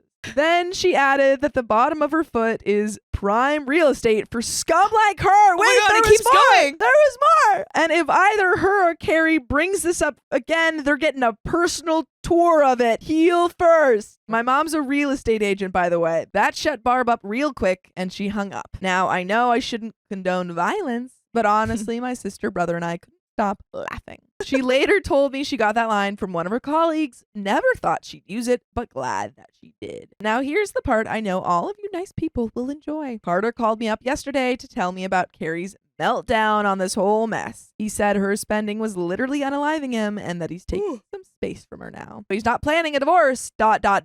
yet. But he gave her a 6-month deadline to get a job, and they'll be doing both couples and individual therapy to work things out. Turns out he's been working overtime just to cover Carrie's expenses, and he's done. You should never be done with us because you can listen to full episodes of stories just like this. Go to Spotify, Apple Podcasts, or iHeartRadio and search up OK Storytime. But there is a little bit left to the story. Since she's been home, her spending's gone through the roof, and he doesn't want their life ending the way my grandma's did. This additional trip was just the nail in the coffin. As for me, I literally booked my flights to Singapore right before writing this. I'm about to have a wonderful time with my friends there. Thanks again to everyone here. Keep on keeping on. And that is the end of that story. Wow. Wow. That really took us on a roller coaster. I refuse to accept my manipulative father's expensive gifts because it feels like a trap. I don't want your gifts. I grew up in the upper middle class. We took vacations every year, had new clothes every school year, everything from grocery store was brand named, healthcare was never a problem, etc., etc. I've been out of the country several times and had my college education paid for. By the way, this comes from Poi Terwook. And if you want to submit your own stories, just go to the r/OK Storytime subreddit. So I've been with my fiance for 3.5 years. He grew up in poverty. He never had the chance to go to college, and he's only been on a plane twice in his life, going to and from the same place. My parents disapprove of him for a variety of reasons, but one of them is financial. They don't think that he'll be able to take care of me. When my parents were first together, they weren't living a luxurious life, but eventually my dad's career progressed to where it is now. Fiance is just not going to have that happen. The reality is that while I may not have all the comforts of growing up, once I start working full time, we will be just fine together. Things can get tight now, but never near poverty or anything. My parents don't seem to accept this. My father has some serious control issues. He started being very showy about his money whenever I'm around and is constantly asking how much money I have. Whenever I visit them, he will splurge on some big expensive thing like indoor skydiving, steak dinners, and fancy boots. He'll ask me where I think he should buy a vacation home or talk about taking overseas vacations. It might sound like he's just being generous, but these gifts are always followed the next day by a conversation about how he doesn't want me moving in with my fiance. Something I did 2 years ago, and paying bills there, something fiance has not wanted me to do. He tried to get me to tell him how much fiance is paying for rent and bills. He's a manipulative person, and if not for my mom and younger brother, plus the fact that they're still paying for school, I wouldn't ever visit. We've never had a healthy relationship. When he asked me if I wanted a graduation present or a party a couple months ago, I said that I'd like a Cedar Hope chest. My mom has one, and I loved when she kept sheets and blankets in it. My father offered a trip, and I said no, since I know he would not pay for fiance to go as well. Not that fiance would want my father paying for him, and I don't have any close friends to go with. This morning, he messaged me offering to send me to London for a week by myself in May. I don't have a job lined up yet, so that's not an issue. I also know that once I'm financially independent from them, trips overseas will no longer be a possibility. This is pretty much my last chance to do something like this. There are some cool places I'd like to visit. London seems pretty safe for a woman on her own, and it would be a great experience. But I'm very conflicted. I know he's revving up for another conversation about me officially moving in with fiance. Plus, he has a car that I've been using, which he is supposed to sell to me. But every time I try to talk about that, it turns into the moving in conversation. I told him originally that if he wanted to do something big for graduation, to just sell me the car. We've had a deal for years about that car, and now he's trying to throw in a big London trip. I also can't help but feel like this is just another way of him being showy with money and offering me things that he knows fiance can't give me in an attempt to get me to rethink our future. And if I turn the trip down, he will definitely blame the fiance for it. Plus, I feel like leaving fiance for a week or more while I gallivant off to London is insensitive. My father took a trip to Tampa alone recently, and I thought it was very selfish of him to leave his wife working from home alone while he went and played in Florida. I know that some couples do this kind of thing, but considering fiance has never once left the country, it doesn't seem fair to him. Plus, he tends to get kind of depressed when my father flaunts his money, since he is worried that I would prefer a richer guy, and our money situation recently has not been awesome. I don't want to go off and have fun at the expense of the person who loves and supports me being miserable at home. That's not what supportive partners do. If I got an all expenses paid trip to London with no strings attached, I would certainly take it, but there are strings here. It would be a great opportunity that I'll never have again, but I'm not super attached to the idea, and the cons seem to outweigh the pros. Plus, my mom and I are doing a weekend trip at the end of the month to see my grandma.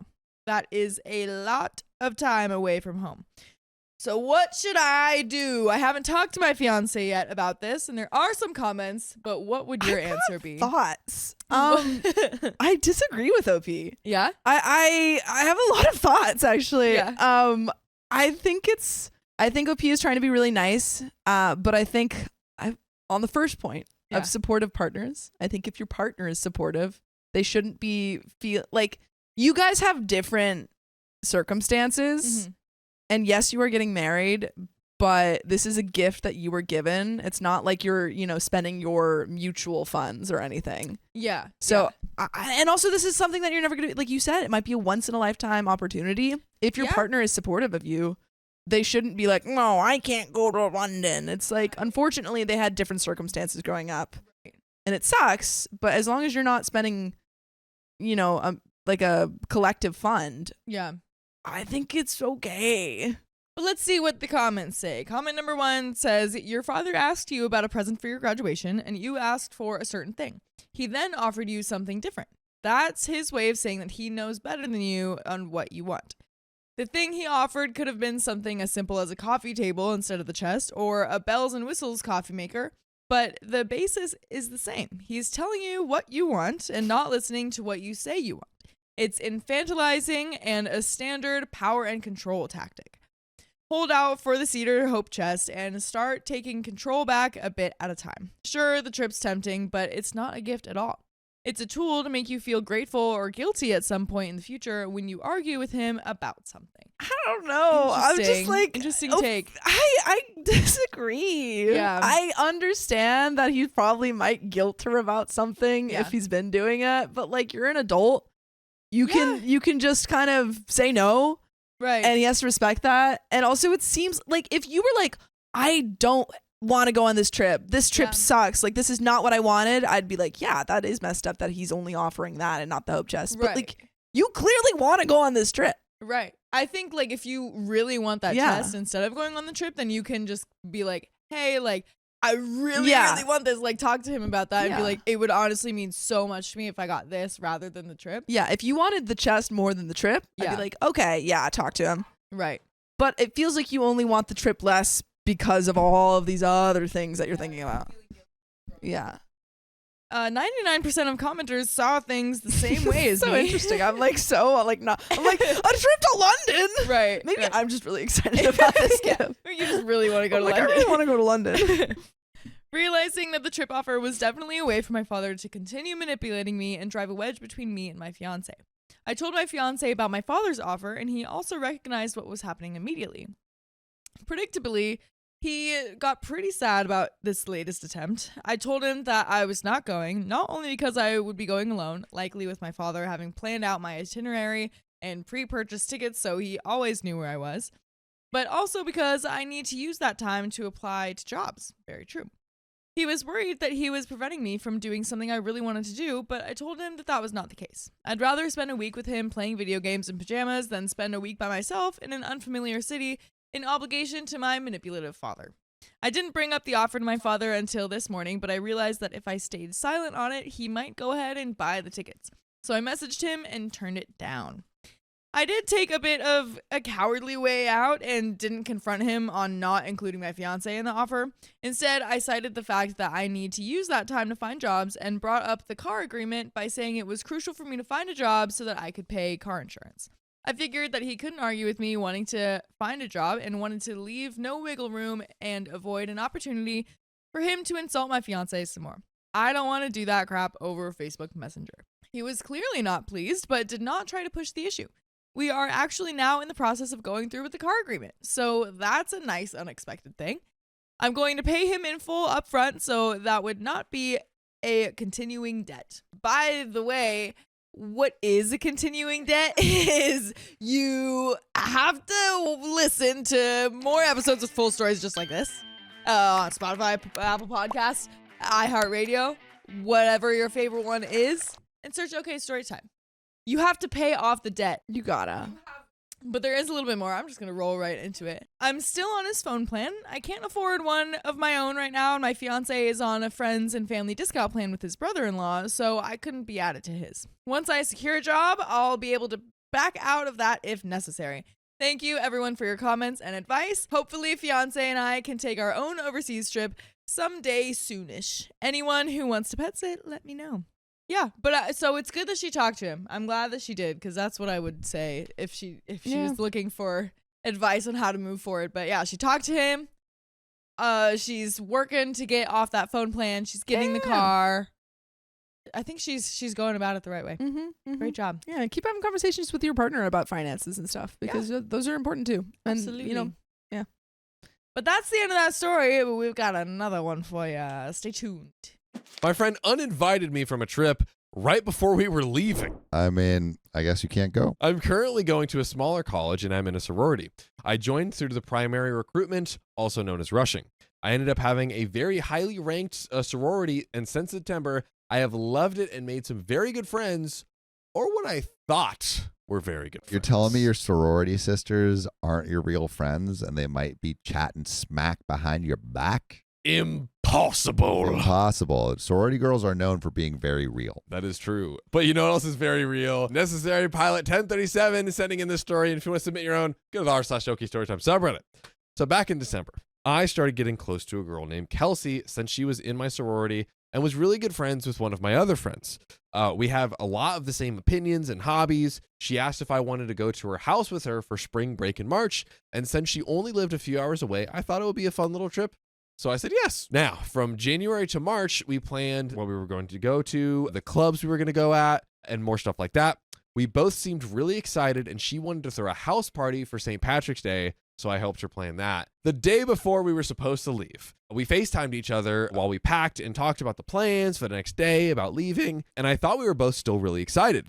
She hung up and went to bed around 2 a.m., and I stayed up packing till around 5 a.m., packing, getting my house clean since my family was on vacation and I was left there alone. We had planned to leave at 1 p.m., so I got up around 10 to get some random things finished, and around 12, she texted me and said she was finishing up some stuff and she was about to come pick me up. So I called her and asked her about it. She said she needed to put air in her tires, but wasn't sure how or I offered to go to her college and help her out if she wanted, since I know how and where to do it, blowing up the tires. She went on to say that I didn't need to since I live off campus, and she asked our other friend Molly to help her since she lived on campus. Kelsey said that Molly was on her way to help, so she would pick me up soon. Now we get to 2 p.m. No texts or anything from Kelsey, so I called her again and said, hey, I'm not mad or anything. I just want to know if you're okay and if you need any help. I added the I'm not mad part because I know I can come off harsh sometimes, when I don't mean to, and I know Kelsey is more of a sensitive person. I'm trying to work on managing my tone since I realize I can come off mean sometimes. So Kelsey said, Molly will be here soon and said she's on her way. You don't need to come help. Me and Molly have this. I'll text you in a bit with some updates. 3 p.m. She hasn't texted me anything. So I call her again since I'm starting to get stressed because we're really off schedule and the wind is getting really bad. I call her again and she said, Molly just got here. We're about to go put air in my tire now. I'll call you when I'm leaving to pick you up. I said, what do you mean she got there? You've been saying she's been on her way for over an hour now. I'm not mad, but why didn't you let me just help you? We could be halfway to your house by now. Like, I wouldn't have minded driving to campus to help. Kelsey said, you live off campus. It's fine. Molly lives really close to me, so it made more sense. At that point, I just said, okay, see you soon, and waited for her to come pick me up. It got to around 4:30 p.m. Oh Three and my a half goodness. hours. Dude, this is 3.5 so hours away. long. Bro, just tell her. So I got a call from Kelsey saying that her mom wanted us to wait till tomorrow to leave since the wind had gotten really bad. She asked if she could spend the night at my house and just leave from there in the morning. I told her I'm fine with leaving tomorrow, but I'm not sure if you can spend the night though since my family isn't home and I need to just talk to her about it. To which she said, okay. If this story ends with her stringing her along, like goes to her house, does all this stuff, and then cancels on her, bro. Which I think that's where it's going. I just can't believe it. I ended up just chilling at my house the rest of the night since my family said they didn't want her spending the night, and I texted her and told her that they said no. She started texting me about how we had to leave at 7 a.m. because her family wants her to be home by early afternoon so they can take her out to buy a new car. Wow, okay. So that kind of threw me off since she's always complaining about being broke and her family being middle class. But then she sent me pictures of the car they were getting her. It was a brand new high-end $60,000 car. Yeah. And my parents wouldn't even spring for the Bugatti. They wouldn't even give me that. Yeah, and we're only going to Turks and Caicos this year. I wanted like the Lambo. They just gave me a BMW. You know, it's so hard being poor. Like, I really know how all of those like kids in those poor countries with their rice bowls feel. You know, this is my rice bowl. I didn't really say anything other than that's nice and how exciting to her, since at that point I was getting tired and honestly didn't know how to respond. It gets to 9 p.m. and she texts me this 8 hours later. Hey girl, the conversation we had today, it really upset me. Not leaving today and my tire being flat was situational, and it feels like you're putting all the blame on me. I know that there's going to be some tension this week and I haven't been too great. I think it's best if you don't come this week and maybe come another time. She uninvited me from the trip I helped plan, in all caps. Just really quick gut check. What do we do? What's our response? It feels so ridiculous. Basically, this other girl that OP is waiting on has just been like continuously delaying and now is like, oh yeah, you can't come. Again, for a thing that OP planned. That is crazy, but also like it feels like a passive aggressive move. You know, where it's like, I don't like you. I'm not going to tell you to your face. I'm just going to weave this whole story to make sure you're I'm not going to invited. invent this whole 9-hour saga to keep you waiting and then be like, oh no, I don't think you should go. I think that's exactly what's happening. So at this point, I was so surprised and devastated since I had no other plans for spring break and I was going to be at her house all week. Devastated, planless on spring break. What am I? An engineering major? I feel like one of those kids with the rice bowl. They probably have nothing to do on spring break either. We are the same. Spring break for the poor. My new charity. Donate a BMW to a girl to drive with full tires. For every BMW that you donate, one spring break sorority girl sheds one last tear and asks their daddy for money one last time. Donate now. Donate to our brother charity, Shot for Frat Boys. Which is specifically going to those in entrepreneurship fraternities. So I didn't see the tension she was talking about. Like, I never had any at her. All I wanted were more updates about the plan. And since she wasn't giving me anything, I had to be the one to ask about it. I said in response to her text, that's your decision? Did I do anything wrong? I thought we were both really excited for this trip. And then she left my text on read for the entire week. Didn't reach out. Like, that is so effed up. My God. I would have like texted you back, but like I was like with Brad. It was like really stressful. After she uninvited me, I blocked her on Instagram and only on Instagram because I didn't want to see the post that she would make about spring break. Yeah, you don't Can't want to check those declare stories. all-out war. But blocking should've- on Instagram, it shows like, hey, we mean business. We want to place some naval ships in strategic places. So I did that because my mental health has been terrible since February because my best friend passed away suddenly and it really took a toll on me. So a week after spring break, I talked to Molly since I felt like there was something more going on after spring break. Again, Molly was this third friend that was like allegedly coming over for a year to like come up the tires. Yeah. Kelsey wouldn't even look at me during sorority events. And Molly said Kelsey felt really bad for her choice and she knew I was mad and she wasn't sure how to deal with it. So she just decided that ghosting me would be the best option. But she still really wanted to be friends with me. Just give it up. She just wasn't sure how to fix what she did. I told Molly if Kelsey really wants to fix it, she's going to have to be the one to reach out to me because she's the one that made an adult decision that has adult consequences of me being mad at her. I don't think Kelsey realizes that she ruined my spring break for me. It felt like she just made an offhanded decision without thinking of the repercussions that would come after it. Molly told me that she was going to talk to Kelsey and that I should reach out later that night, and that's what I ended up doing. So I sent Kelsey a text saying that we needed to talk, and we had a conversation. So basically, Kelsey said, I'm sorry for ghosting you in the beginning. I thought a few days would help me figure out what to say, but then I just never figured something out. Classic. You didn't do anything wrong to me to make that decision. I just felt the touch would be awkward, and I wasn't sure how to deal with it. I'm sorry for what I did. I really want to be friends with you and get back to how things were with you. I responded with, I don't know what tension you're talking about. I didn't feel any and it wasn't mad or anything. I just wanted updates.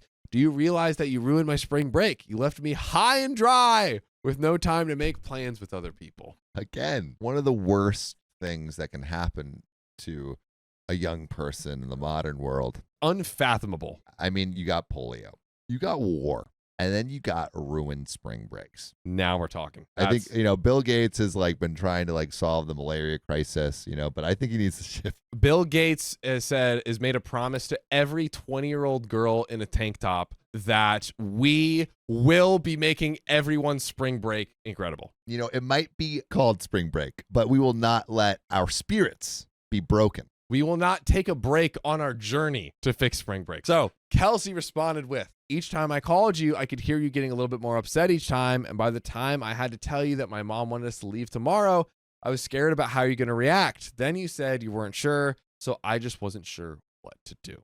I said I wasn't sure about you spending the night. I never said anything about not going on the trip or canceling it. I was still very sure I wanted to go on the trip. And I made sure to say I wasn't sure if you could spend the night because I did have to talk to my family about it first.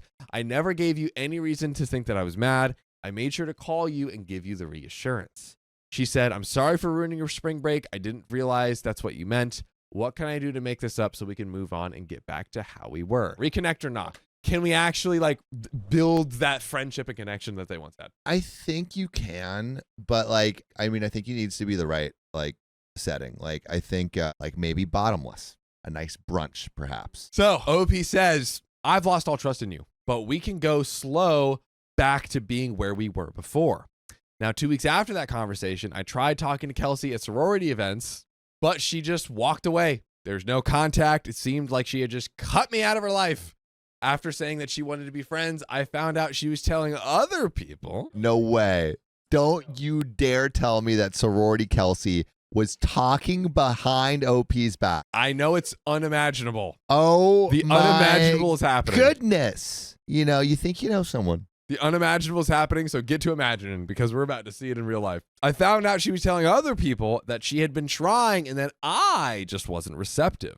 I ended up texting her asking what was going on because I thought she still wanted to be friends. She brought up the fact I blocked her on Instagram and she was very hurt by that, saying that it has given her reservations about starting the friendship up again. I responded with, I was very hurt when you uninvited me from the trip. I blocked you on Instagram because I didn't want to see the post that you would make. I don't see how it's a big deal. I kept you on Snapchat. Come on. Don't feign ignorance about what a block on Snapchat means. That is serious stuff. That's basically North Korea doing a nuclear missile test, saying like, "Pff, I mean, it's just a test. It's just a guys. test. Don't worry You're about crazy for thinking it's anything more, but just so you know what we got." How about this? I kept you on Snapchat and the messages. Are we rectified? Are we? I mean, like, I do think the move to keep someone on Snapchat, it's still opening up the lines of communication, right? You got the stories, you got the messages still there. It's honestly like a backup Instagram in a lot of ways. So, like, I really do think the block on Instagram is more of a show of force rather than any kind of meaningful disconnection. So I kept you on Snapchat and messages. I didn't cut you out entirely. I just didn't want to see the posts. She said it hurt her feelings. She didn't hate me, but she just had reservations about being friends. And I said she was being hypocritical, but she punted me out of a week-long trip that I helped plan. And now she's making a big deal about blocking me on Instagram. I think she's been hypocritical when she's just speaking out about how she feels and some more stuff like that. At that point, I just blocked her because I didn't even see the point in it anymore. Wait, on Snapchat and messages? I think so. Full scale? Finally. That's serious, man. Stone cold, OP. By the Dick and way, Sam. something you all should know very well is that we have over 2,000 episodes on our podcast, full episodes with stories just like this. So go to Apple, go to iHeart, go to Spotify, search OK Storytime, start listening right now. Anyways, let's close out the story, boys. So I don't see where she has the right to be mad about me blocking her on Instagram after she invited me from a week-long trip. To me, those two actions are equal. I don't think she fully realizes that her actions have consequences, and she's not the only one affected by them. It seems very unfair to me how she's acting, how she feels like her feelings are more valid than mine. And I'm also put off by the fact that she says how broke she is and that her family's just middle class, when I found out they live in a very nice gated community and they bought her a $60,000 car on a whim. That was very surprising to me as well. Am I the a-hole for blocking her after she uninvited me from spring break? I think you're both a little bit a-hole-ish Yeah. for this Cold War that you've created over spring break. It is sorority communication. It's like backstabby and kind of, just mean and just bad communication. Say what you really feel to each other's faces. But yeah, that's where that story ends. My mom warned she'd disown me if I went on the trip she forbid me to go on. Well, better own that trip then. Yeah, better be a good trip. Let me start by saying that I am financially independent from my parents, working 70 miles away from their house, living in my own apartment, paying off my student loans and car loan by myself, although I still go to them for life advice and value their opinions. By the way, this comes from Gwib. And if you want to submit your own stories, go to r/OKStorytime subreddit. So, I have a very close relationship with my parents. I love them, respect them, am grateful for everything they've done for me, and recognize how lucky I am. But as I get older, it gets harder and harder to put up with their overprotective tendencies and their emotional manipulative ways. Here's the situation. My friend invited me to go to SF with her and some friends for a couple of days, just to explore and hang out. We'd been driving from LA and we wouldn't be able to leave LA until the afternoon, which puts us in SF pretty late at night. Now, I've never been on a multi-day road trip with my friends before because my parents have never let me, giving reasons like young drivers are not safe drivers. The drive is too far. A group of girls shouldn't be traveling alone unless there are at least 8 of them. What? Why does it have to be 8? That's a very arbitrary number. When I first told them about the trip, my parents seemed to think I was asking for permission. They said, it's not safe for us to be driving at night for so long, so I'm not allowed to go. No, OP is financially independent and an adult. I had anticipated that my parents would try to pull this and had resolved that this was it. I was going to draw a line in the sand and establish that it's not up to them to make decisions for me anymore. So I told them I was going to go on the trip anyway, reassuring them that I would be careful and that I would text them periodically to let them know where I am and what I'm doing. And then, as expected, things didn't go well. My mom, who's incredibly stubborn and quick to anger, started screaming at me. She said that if I really loved her, I wouldn't be making her worry.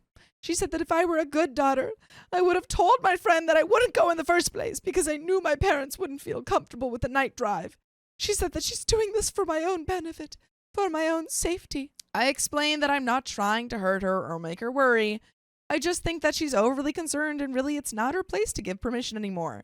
And that's when she said it. If you go, don't come home. Don't call me mom. You're not my daughter anymore. Do you understand? Your mom's crazy. There's two types of narcissism that I'm aware of. There's the one type where it's like, oh, I'm the greatest in the world.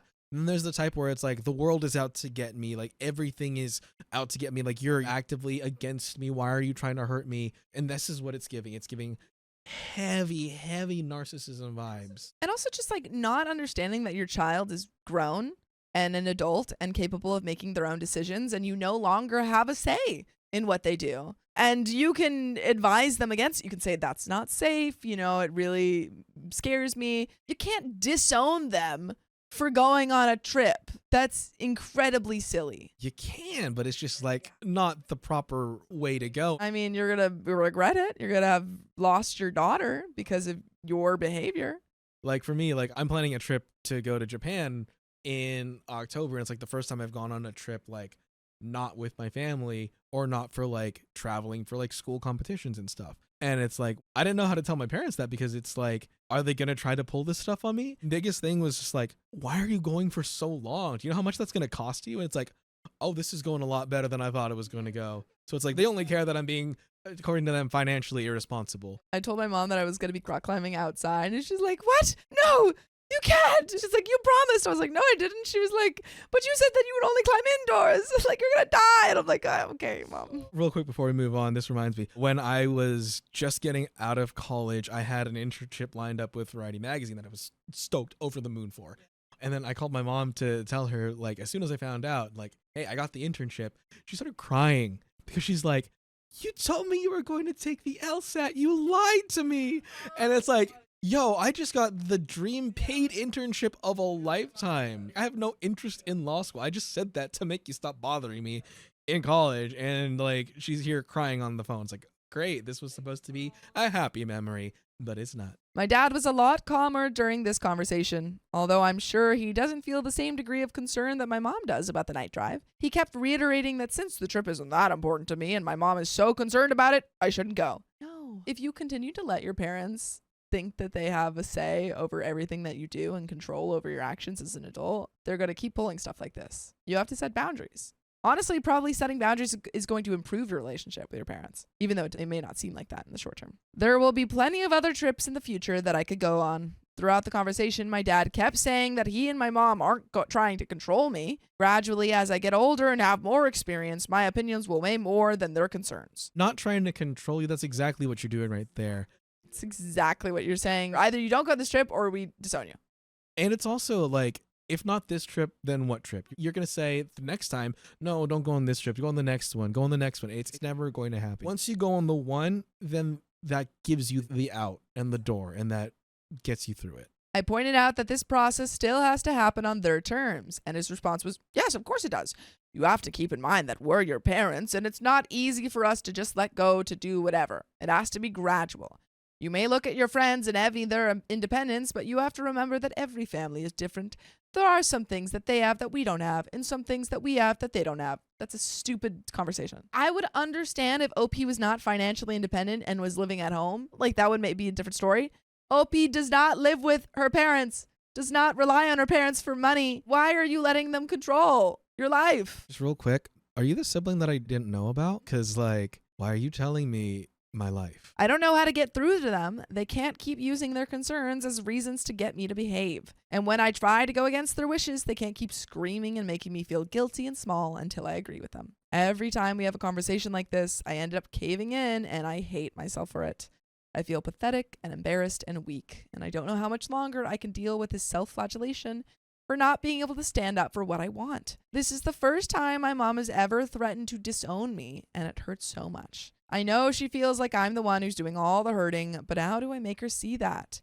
And since she's so stubborn, I feel like she would make good on her threat, never giving in until I come around and beg for forgiveness. I can't live a life without my parents. It would tear me apart inside every day, but I don't think it's right for me to keep living my life on their terms. I don't want to be unfair to them. My parents didn't pick my major, school, boyfriend, etc.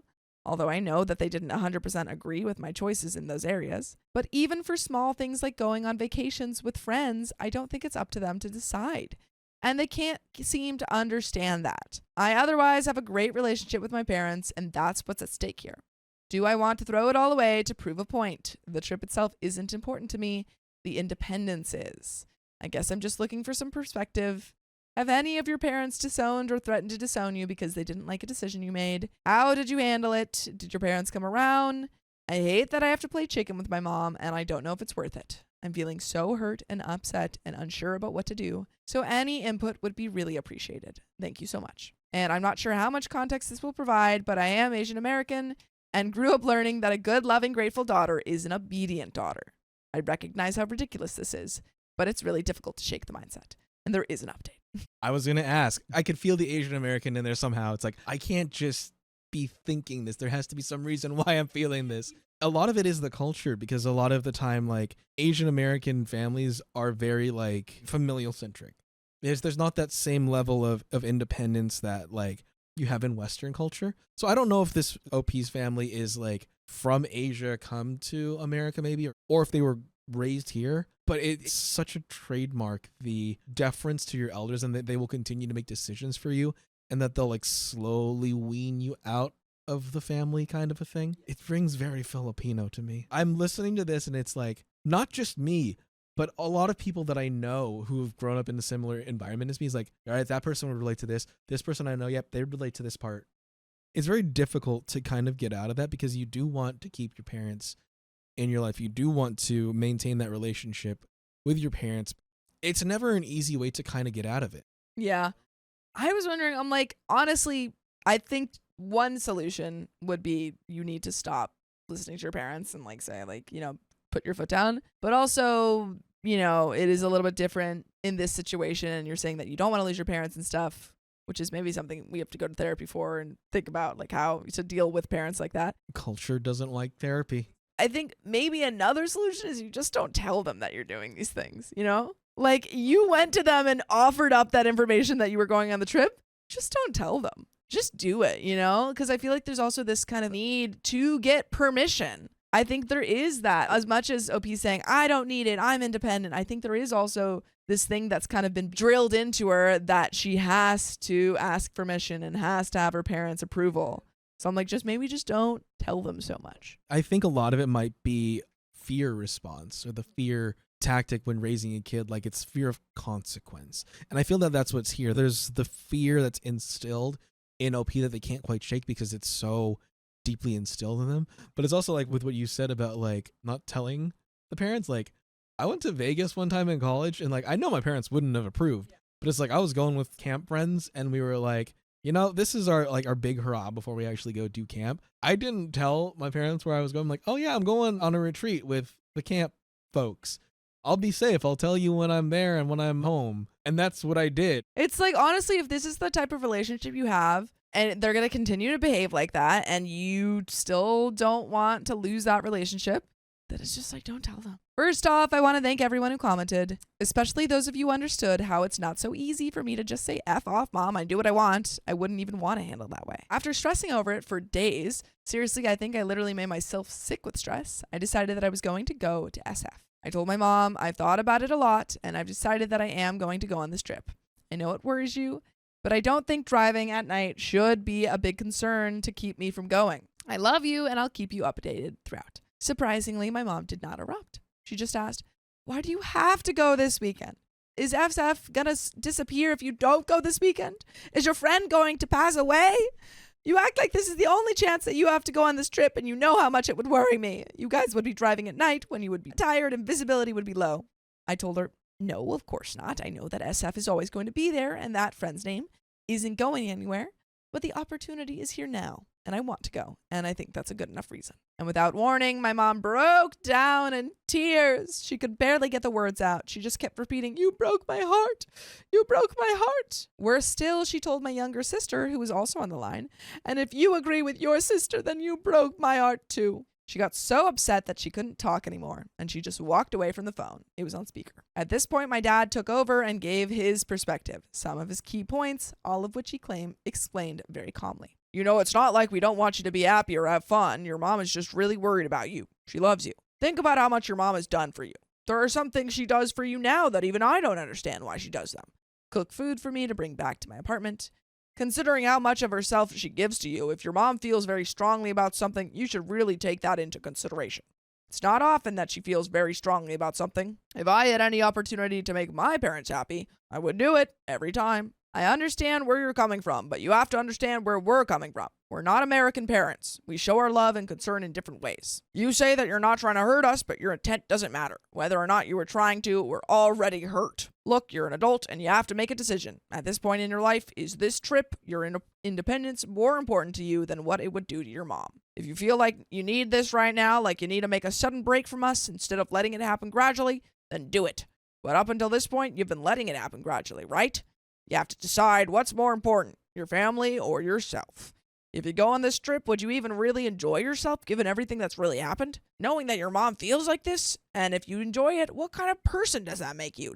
I'm not trying to make you feel guilty, I'm just saying. Oh, yes, you are. Ooh, I'm not trying to make you feel guilty, I'm just reminding you. I'm not trying to make you feel guilty, I just want you to know. Dang, that was a whole bunch of guilting for not trying to make you feel guilty. Are you Filipino? Please tell me. This is a conversation that I've definitely had with my parents on multiple occasions. You could see my face when I was doing that, but I was reacting like, oh, wow, this is something that I've heard several times over, and it doesn't stop. Even if they don't do it on this occasion, they'll find another thing they're doing on. It doesn't stop until you make it stop, until you like prove that this area of false logic is not going to work on you.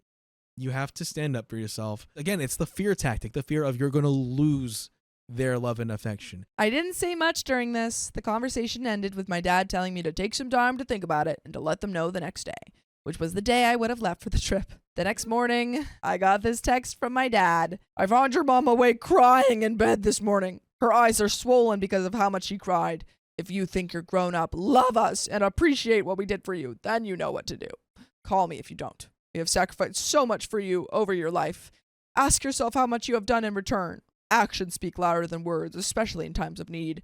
Ask yourself what you value most in your life. I know my mom was overreacting, but I couldn't handle knowing that my actions had caused her so much pain. I couldn't handle knowing that my mom was sitting there thinking that I didn't give a crap about her and everything she's done for me. And if I went on the trip, well, she probably wouldn't disown me. She'd take my decision to mean that I cared more about myself and hanging out with my friends than her, and that would cut her so deep. I don't know if our relationship would ever be the same, so I decided not to go. It's not a decision that I'm happy with, but really, none of my options would have made me happy. Every 5 seconds, I flip between feeling really upset at my parents for their emotional manipulation and anguishing over whether I really am an unappreciative daughter for being so dismissive about my parents' concerns. It's all I've been able to think about for the past few days, and it's really taking an emotional toll on me. By the way, what maybe will relieve some of that emotional toll is listening to full episodes of stories just like this. Just go to Spotify, Apple Podcasts, or iHeartRadio and search up OK Storytime. There's a little bit left, but I'm sure you have a lot of thoughts. I have so many thoughts. It's that narcissism tactic that, like, because you want to do something, it means something against them. It's always about them. And, like, you've shown that it works. I feel for OP so hard on this because it's like, I know what that feeling is like. I've been in so many of those conversations, and it hurts because you're not trying to hurt someone. The hard part is that they ascribe it to them, and no matter what you say that it's not about them, they're never going to allow that. I don't know if they believe it or if they've told themselves the lie enough so long that they do believe it at that point. But OP's in a real tough spot. OP has to find a middle ground at some point or take a stand, because it's just going to breed resentment over and over again over the years. They're actively sabotaging your own happiness. Like, you're not happy with this decision. You wouldn't be happy with that decision, but at least you would have gone on the trip. I feel like you're saying like, oh, like I wouldn't have been happy if I went on the trip, and you probably would have had a lot of feelings of guilt and sadness and stuff, but I think it would have been a step in the right direction in terms of showing them that, you know, you're living your life and stuff. But also, like, this is something that's like super hard and like super cultural. No, this is more deep-seated than you could possibly hash out over a single trip. There's a lot to unpack here between you and your parents. Part of it is that, like, it's the idea that respect is demanded. Like, not that you shouldn't respect your parents, but it's like they expect you to do whatever they say because they're your parents and because they demand that respect. I don't know how to proceed from here on out. I'll be seeing my parents this weekend, and my dad has already started pretending like everything's hunky-dory. The good news is my mom seems to be happy now. According to my dad's text, I haven't talked to her myself. I feel like I need to have a conversation with them about this, but I'm not really sure how it would go since I don't see any possibility for compromise when it comes to my desires versus their legitimate concerns, quote unquote. Reddit, I just need some general advice. How can I help my parents understand that when I make a decision they don't like, it doesn't mean that I don't respect and love them? And if they were being emotionally manipulative, how can I explain this to them? I find myself replaying the discussions I had with them, and since I can't come up with cogent arguments that I can see them understanding, I started doubting whether or not I'm in the right. And that's it. There's no more to that story. My final thought is you just need to start doing it. Tell them when you're on the trip, like you're already leaving. But that is the end of that story. I refused to pay extra for my friend's bachelorette trip. The bridal party got upset. Well, tell them to F off. My friend Shay, 27-year-old female, is getting married in November. I, 23-year-old female, met her at work about 2.5 years ago, and we've gotten pretty close recently. By the way, this comes from user LadyTiger02, and if you want to submit your own stories, go to the r/OKStorytime subreddit and submit them there. So, once she got engaged, she picked about 6 bridesmaids. She didn't pick me to be a bridesmaid, which was totally cool. We were close, but not bridesmaid close. Shay and I still hung out a lot, so she invited me and a few more of our coworkers, Alana and Sandy, who were also not bridesmaids, to the bachelorette trip. Shay, Alana, Sandy, and I were all pretty close, and we were excited about the trip. Shay eventually started a group chat with the bridesmaids, my coworkers, and I to start planning the trip. It should be noted that Shay had both a matron of honor and a maid of honor. The group chat informed that we'd be going on a carnival cruise in the summer. My friend Shay has been in deep debt since I've known her and finances just about everything. She asks if anyone would like to share a drink package, basically meaning only a few of us would actually have the drink package, and we just sneak our drinks to the girls who don't have one. The idea was that we'd all pay equal amounts and just split up the drinks. I personally have been on a few cruises, and I enjoy having my own drink pack. Carnival specifically frowns upon sharing a drink pack and will cut you off and make your drink pack non-refundable. Call me a rule follower, but I just did not want the extra stress of doing that. I figured Alana, Sandy, and I would just share a room as the non-bridesmaids and all buy the drink package. The 3 of us had communicated this ahead of time amongst ourselves. Naturally, the maid and matron of honor make a group chat with everyone but Shay to discuss the more intimate details. The matron of honor suggests that everyone sends $100 towards Shay's portion of the trip so that it could be entirely paid for. The maid of honor agrees, and maybe 1 or 2 of the bridesmaids that aren't going on the trip say they'll contribute in other ways or send a bit of money. Otherwise, the chat was pretty silent. Why don't we all try that? Send into your group chat. Everybody send me $100 right now and I'll make us all a party. Yeah.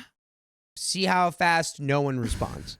I call my girls, Alana and Sandy, and ask their thoughts on the extra money. The 3 of us all admit that it feels a bit awkward contributing the extra money. Alana and Sandy are both in a financial tight spot, and it was a big deal they were able to go to begin with.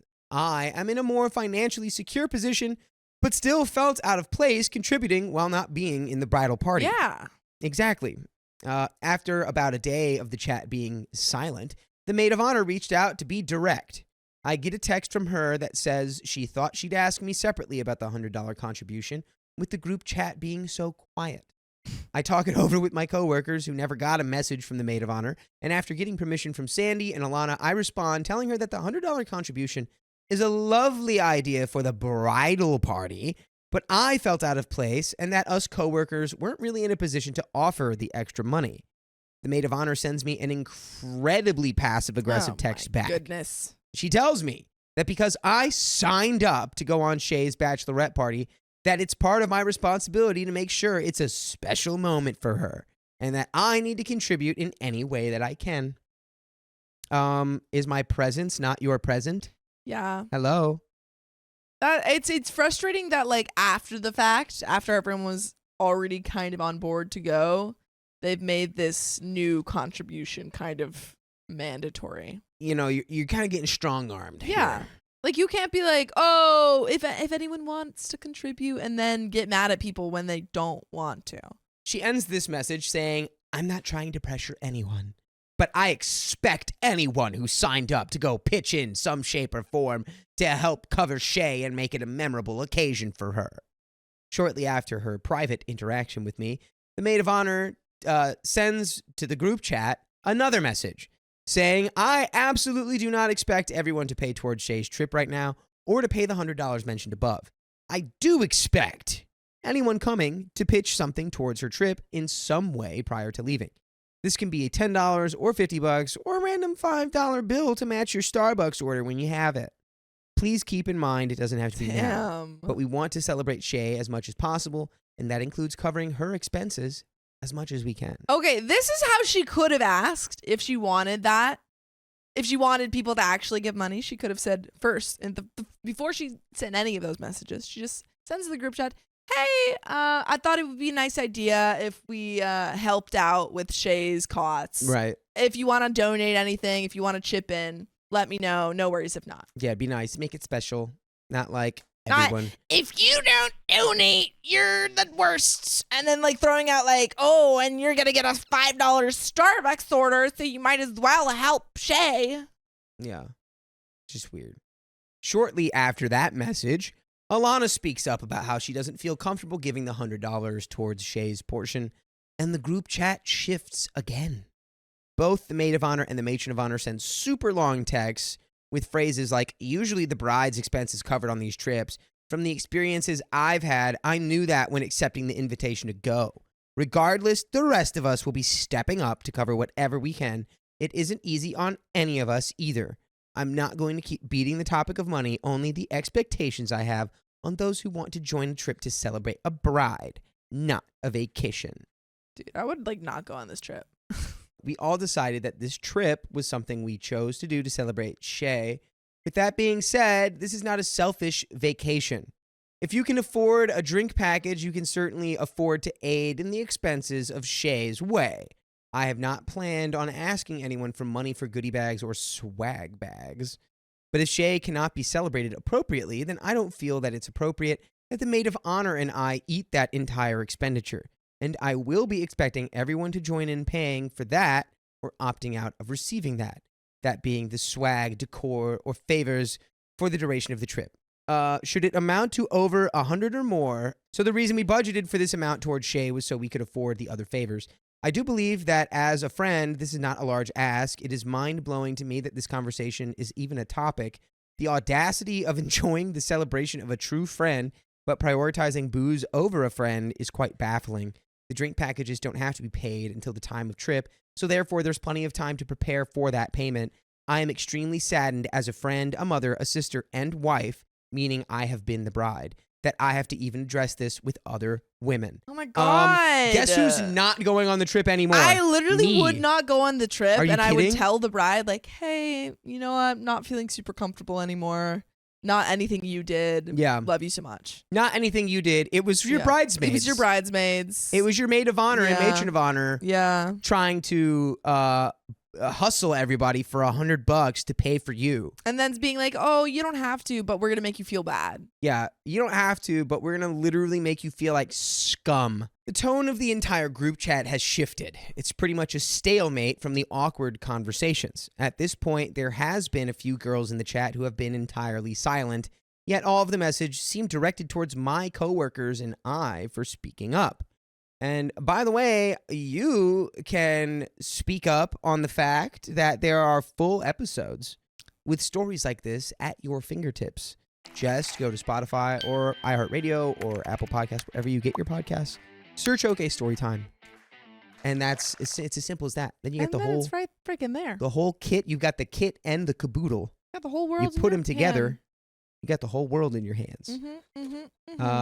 So we have a little more here. I mean, let's just finish it off, shall we? At this point, everything is so tense, I'm debating not even going. That's our idea. That's what I would do. That's what I said. That's what we're going to do if we were you. Even if I pay the extra money at this point, it's noticeably awkward and uncomfortable. I know someone has shared something with Shay because she keeps apologizing to me personally for the tension in the chat, though she claims she's unsure what's happening. So am I the a-hole for not paying for the bride? No. No. Those No. matron and the maid of honor are the a-holes. And they need to stay in their lane. Yeah, these people are literally ruining her bachelorette trip by making everybody not want Hate to go. them. Literally, if I was the bride and I found out that a bunch of people decided not to come to my bachelorette trip because my maid or matron of honor or whatever bullied them about money, I'd be like, dudes, what's your deal? Yeah. Chill out, my guy. There's some people who just don't have any chill. We have some comments. Comment number 1. I think you will do yourself a big favor if you bow out of this trip. There will be drama and lots of it if you go. Reply, this 1,000,000%. Get the other 2 friends and go on your own trip and have a fabulous time without stress. There's another comment. I would pass on the trip simply because it's too awkward now, which is what we've been saying.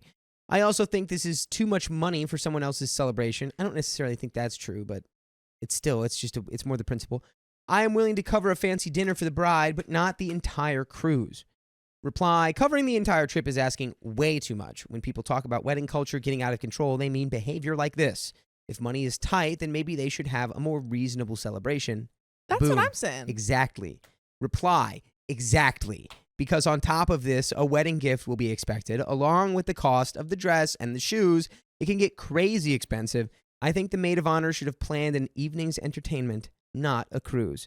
No, I don't think you're the a-hole. I think Shay invited extra girls so there would be extra people to chip in some money for Shay. I don't think I would go on the trip. If you haven't booked your tickets yet, I would say something like, when I looked at my finances to do my taxes, I realized I really shouldn't do this right now and bow out. Reply, I couldn't agree more. You're being used as an automated teller machine, and that's why that passive-aggressive crap happened. She doesn't want to pay for it, and she's pissed that she will have to, hence the guilt trip on you and your friends. And that, my friends, is the end of that story. And there you go. And I'm seeing some people in the chat saying that in previous weddings that they've been in, they've paid for the bachelorette party. But I think that's a good point because it's the bachelorette party versus a trip. Right. Those are huge different cost Bachelorette expenses. party versus cruise, and then all The that whole it entails. cruise. So That at least is my opinion. I think it's a little silly to expect people to pay for an entire trip for someone. yeah, it's I don't know, imagine planning a destination trip wedding to Fiji, Yeah, and you're then being by the everyone way, who comes has to pay for it. yeah, I can't afford any of this, so you Yeah. guys are all gonna have to pitch in, and if you Yeah. don't, then you all hate me and aren't my real friends. Yeah. And the wedding's canceled. Thanks, you ruined it. Thanks, you've Thanks ruined my so life. much. I hope you're all You ruined it. satisfied. I hope you're all happy, ruining my life forever. My girlfriend feels threatened by my female friend. She gave me an ultimatum. I, 26 male, really need an outside perspective on a situation with my girlfriend, 26 female. For starters, my girlfriend and I have been together for 3 years. Throughout our relationship, things have been mostly good. Our schedules conflict a bit, and we've had our issues, but we make it work. By the way, this comes from Wallow's Echo on the OK Storytime subreddit. So a big issue between us right now is over a good friend, 28 female of mine. For clarity, I'll refer to this friend as Violet. For some context, me and Violet are part of a small friend group. There's 2 other people in the group. We met while attending a film festival around 2 years ago. We were all waiting in line to enter the theater. This line was long, and we all kind of naturally struck conversation and hit it off. We kept in contact afterwards. Everyone in the group is mostly long distance, so we can't hang out in person all together too much, but we talk daily and have weekly group gaming sessions and anime movie watch-alongs. Violet lives the closest near me, pretty much in the next town over, so we see each other in person the most outside of the group's virtual meetups. I do want to mention that I invited my girlfriend to each virtual and in-person meetups, and she turned me down every time. I try including her, but she doesn't want anything to do with it, in large part because she doesn't particularly care for our interests. Stuff like anime, manga, or gaming is childish to her. She sounds freaking lame. The movies we watch are mostly older era films and films that were restored, but she's not into those either. You don't have any interests together that are aligned? She's I like to sit down and be silent. This disconnect between us was an issue before I even made this group of friends. It's been 3 years, and you don't have anything in common? It's not like she'll engage in these things to spend time together. I grew up on game nights. I'm not even talking about video games necessarily. I'm talking board games, card games, etc. But she doesn't care for that. She either shuts it down and goes off to do her own thing, or if she does actually watch something with me or play a game, then she makes it known that it's a chore for her, and she belittles whatever it is increasingly throughout. She calls it joking, but it feels more like belittling. It gets to a point where I don't even enjoy whatever we're watching or playing. That's so annoying. That just triggered me so hard, dude. I'm not particularly a huge fan of reality TV, but I still watch with her and try genuinely engaging because for me, it's not about the show so much as it's about spending some quality time together. Literally! So my friendship with the group has been a nice change of pace and has brought some balance, but it's becoming an ongoing issue in my relationship. Recently, the group has been putting together a trip to this upcoming anime con. This event lasts for a weekend, so the plan was to stay together at an Airbnb and split the cost. My girlfriend is outright against the trip because of Violet. She doesn't like my friendship with her and doesn't really seem to like Violet at all. She has a general annoyance whenever Violet's involved and gets upset whenever I talk or hang out with her. We could be having a disagreement about something entirely unrelated, and somehow it'll always circle around to Violet. She also calls Violet a pick-me girl. Opie's girlfriend who sucks is saying like, oh, Violet is a pick-me girl and blah, blah, blah, blah, blah. But it seems like Opie hasn't really mentioned hanging out with Violet or like, you know, any one-on-one stuff that much. No, it's all been like it seems like she's just a girl and his friend. And that's the only issue. Yeah, I don't know. The girlfriend's just so viscerally bad. Viscerally. When the trip was first put together, I invited my girlfriend. She had no interest in coming and later expressed an issue with me going. She doesn't like that I'd be staying in the same house as Violet during the trip. I offered a compromise of me just booking a hotel and meeting up with everyone, but that wasn't an acceptable option for her either. Nothing I propose she's willing to hear me out on. It's all on deaf ears because she knows Violet's going. The trip has become a major point of contention between us. She now says that it's proof that I have feelings for Violet because I keep defending her during arguments because she's his friend. And because I won't let the trip go because he wants to go on the trip. I haven't let the trip go because I would really like to attend the con. And it's rare that everyone in the group's schedules link up like this. Yeah, no one's schedules link up. It's so hard to get people together. As soon as you get over like 4 people, it's like borderline impossible. I had to wrangle. I'm trying to host a Christmas party. I had to wrangle people. Yeah, I know you have been. Yeah. Wrangling me. I've been texting everyone. I'm like, hey, you guys coming to my Christmas party? And they're like, I don't know. And I'm like, figure it out. And, like, and you better bring a homemade ornament. I swear to God. If you don't bring a homemade ornament, I'm kicking you out if you don't show up with an homemade ornament. Ornaments are so easy to make. You don't even want ornaments. Yes. Okay, she said it. Yes. She said it. So what? Yeah, you're like doubling down. And what if I do just want ornaments? What are you going to do about it? You want me to buy them from Amazon? No. You want me to contribute to commercialism? I really didn't want you to. As soon as you said that, it just came out of me. I didn't want, no, don't buy them from Amazon. God. Consumerism? Contribute to that? Yeah. No. My girlfriend views it as me taking a getaway with Violet. She's firm on her position on the trip and has given me an ultimatum. Take it. Take the ultimatum. Dump her. She said I could do whatever I wanted, but know that if I went on the trip, then I'd be choosing Violet over her and that she'd act accordingly. I honestly don't know what to do anymore. I'm not saying her feelings are invalid. They are. Her feelings are her feelings, but I feel that she's being unreasonable and that her insecurity about my friendship with Violet is baseless. I feel pulled in 2 different directions, and now this ultimatum. All I do is compromise in our relationship, and it just feels one-sided. I don't understand why this one thing would be a deal breaker. How do I go about addressing this with her now? Don't even waste your time doing it. Break up with her. It's not that hard to go to things that you don't necessarily like. I've done it. You just don't have to complain about it. Like, you don't have to go on it to yourself. But like, if a person says, hey, like, come with me. But I feel like if you don't like anime and you go to an anime con, you're going to hate it. If you already don't like anime and you go to the anime convention, you actually are probably going to have a terrible time. But I've been to or you're going to learn to enjoy it. Yeah. Those are the only 2 options you have. You're either going to do a 180 and be like, I actually like this stuff. Actually kind of fine. Or you're going to be like, that was like pulling teeth all day because I don't like it. Yeah. But, you know, whatever. Then you're just a big whiny baby. Cathartic Argument says, so your girlfriend dislikes your friend group, your friend Violet, and thinks your interests are childish? My advice would be to date someone who actually seems to like you. And there is an update. I hope I broke up with her. Crossing my fingers. I do too, honestly. Yeah. I hope this girl sucks. Compared to Violet, I think it's time to spend time with Violet. Update. I, 26 male, wanted to give an update on the situation with my girlfriend, 26 female, and her ultimatum. First off, thank you to everyone who commented and reached out. I really appreciated the feedback. It gave me a lot to consider. I didn't get a chance to reply to comments, so I'll address those questions in this update as well. A lot of people asked how my girlfriend and I even got together. She's hot. That's it. It's hot. She's hotness. hot. We knew each other back in high school, but we didn't move in the same circles. We actually ended up going to the same college and bumped into each other at a party. So I think that's where our initial connection began. We were in the big college pond, and having a familiar face from back home made adjusting easier. We didn't start dating until later, though. Things felt more like mutual respect back then.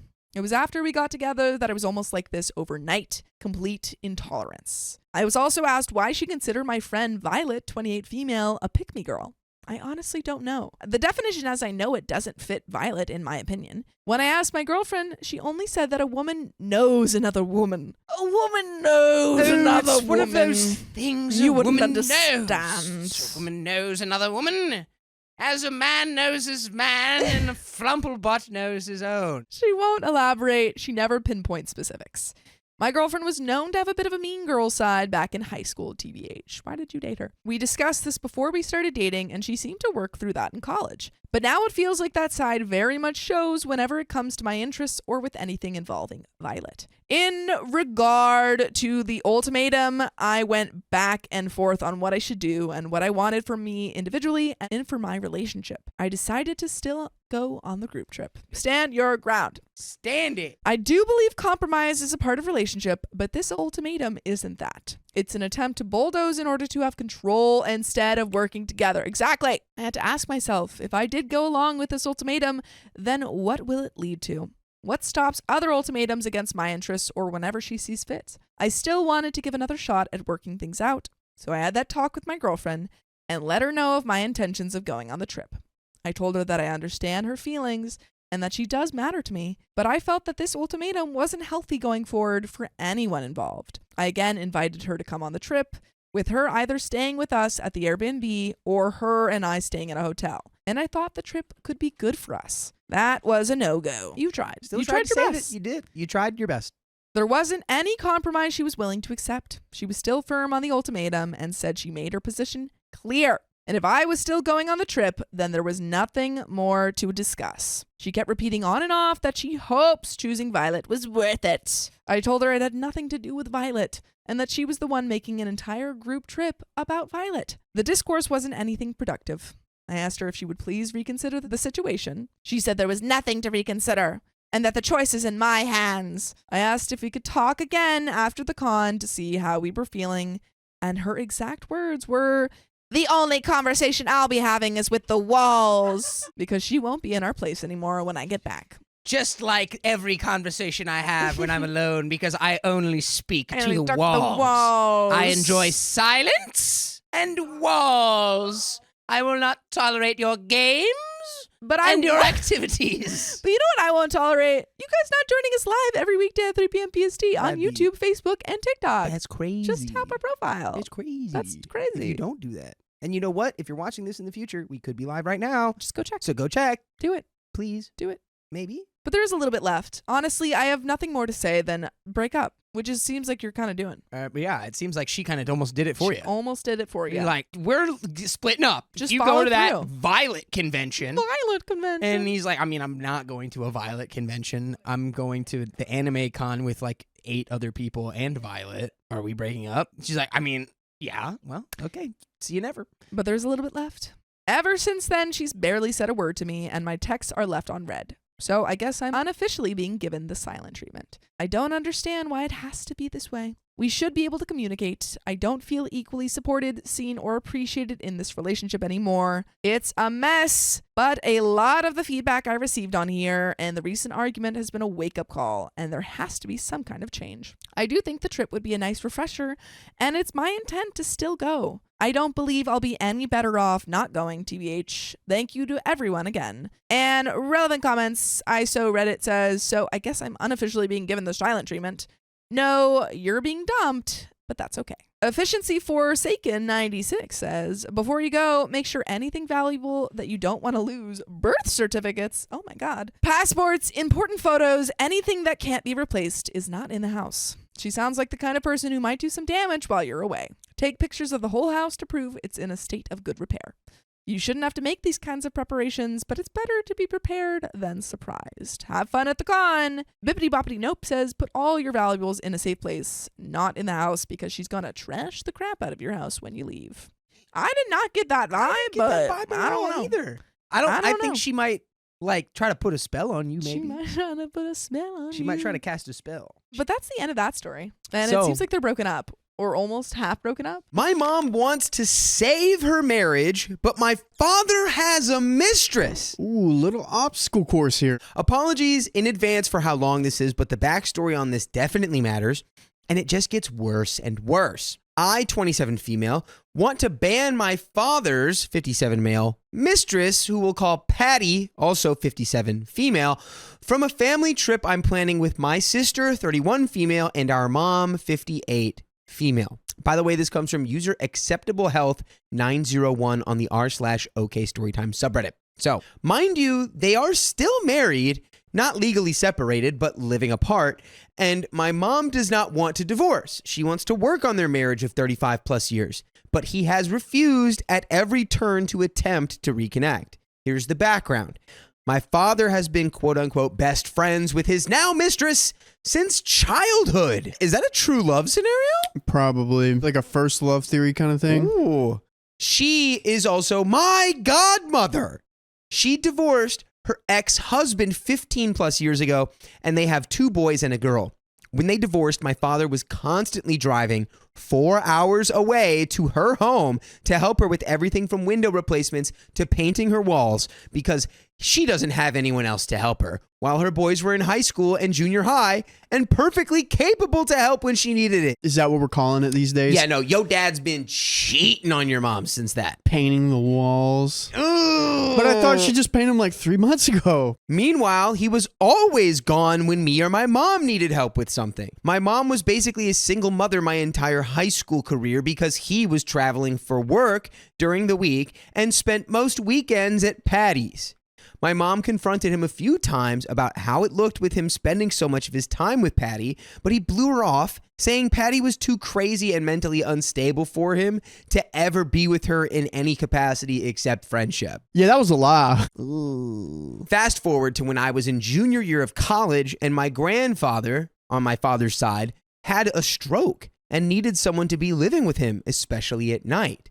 My father and I split the week at my grandfather's house, so someone was always there with him, which I didn't mind at all because my grandfather was a wonderful person. He was 88 when this happened and not in the best of health. When this started, my father had a talk with my mom that he wasn't feeling connected to her and that he was thinking of separating. My mom said that he had a lot going on with his dad at the moment, so he should focus on taking care of him. And after he passes, they can really start to work on their relationship because he'd be around to actually work on it. He agreed that that would be best and never brought it up again. At this point, I was hearing from Patty that she and my father were not friends anymore because he did something to make her upset and she wasn't going to forgive him. I had a gut feeling something was up, so I talked to my sister, who was very close with our father, and she said it was probably nothing, that he would have said something to her if there was something more going on between Patty and him. So I dropped it. A couple years went by and I got married, moved in with my husband, and had a baby girl a few weeks before COVID hit. And that's when everything changed. Uh-oh. Wow. That's a lot of shakeup right there. A lot of movement. Golly. New baby girl, COVID hits, and you find out that your dad has an affair. My father was now living with my grandfather full time as I was states away with my family. About halfway through 2020, Patty calls my father and they started talking again. She has long COVID and her daughter just can't help her the way she needs to be helped. Her daughter was 18 at the time and perfectly capable of helping her own mother. So my father's bright idea was to take Patty into my grandfather's home and take care of them both. Yeah, take care of them both. I don't think you're giving them both the same treatment. I would hope not. Meanwhile, my mom is alone in the house I grew up in that my father still owns and has all of his stuff in, taking care of the house and family dog while also working full-time and overtime in healthcare.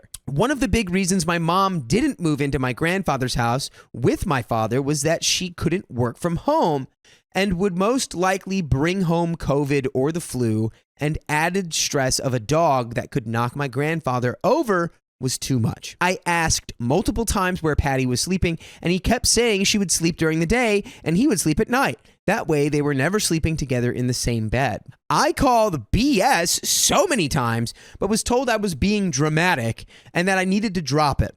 After 2 months of Patty living with my father, my mom wanted to retire and spend more time with my father and have time to travel and see me and her new granddaughter.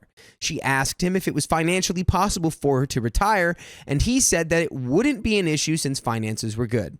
2 weeks after my mom officially retired, he had his lawyer send a letter of intent to divorce through the mail. My mom called him crying, asking why he would do this. His response was, I just don't want to be married anymore. Oh, wow. You have a long-term affair with Patty while your wife is expecting you to reconcile your relationship. Yeah. And then you send her a divorce letter through the mail right after telling her it's time to retire and give up your life. There was no setup for success here. This is so icky. He went out of his way, it feels like, to do this in the worst possible way. Trash man. So he then asked her not to tell me or my sister until he's had a chance to speak with us.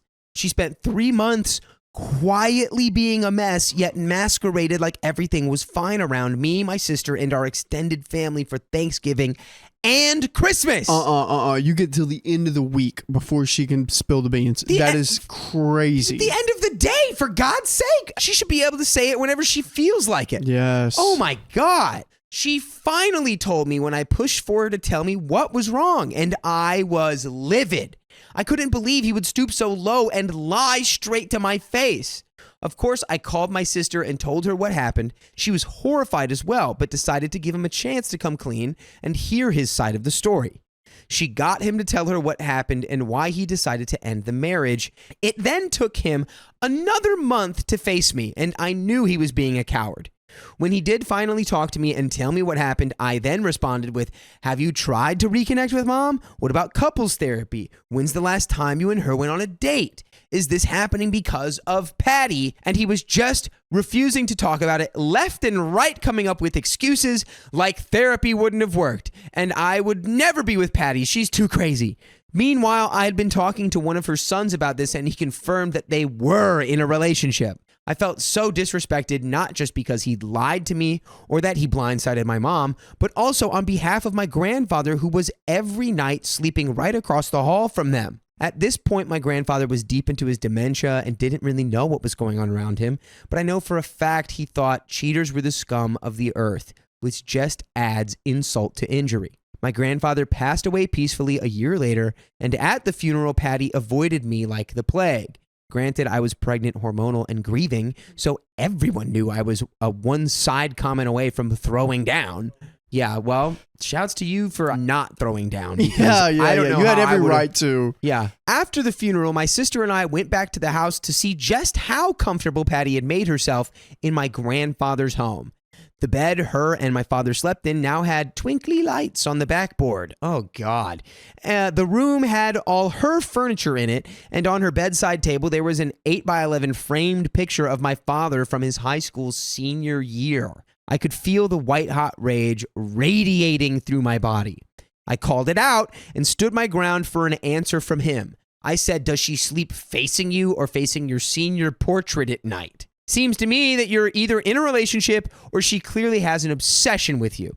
And he raised his voice, saying, drop it now. I always loved the typical dad move of just raising the voice and saying to drop it. My sister's jaw dropped, and she backed me up, saying, she's right. That's weird. And then he walked out of the room. I was ready to cut off all ties to him if it weren't for my mom saying, wait until we're through our divorce, because she had hope that maybe he'd come to his senses and reconnect. Oh, poor woman. I went low contact and only spoke to him when it concerned buying a house for my mom near me and selling the family home, since he wasn't even living there and had no plans on moving back. About a year later, my therapist told me I needed to talk with my father and get everything off my chest if I wanted to truly get past everything. So I did. We talked for 3 hours and I told him every damaging thing he's done to me personally and then to the family, all the lying and gaslighting and making me feel like the crazy one.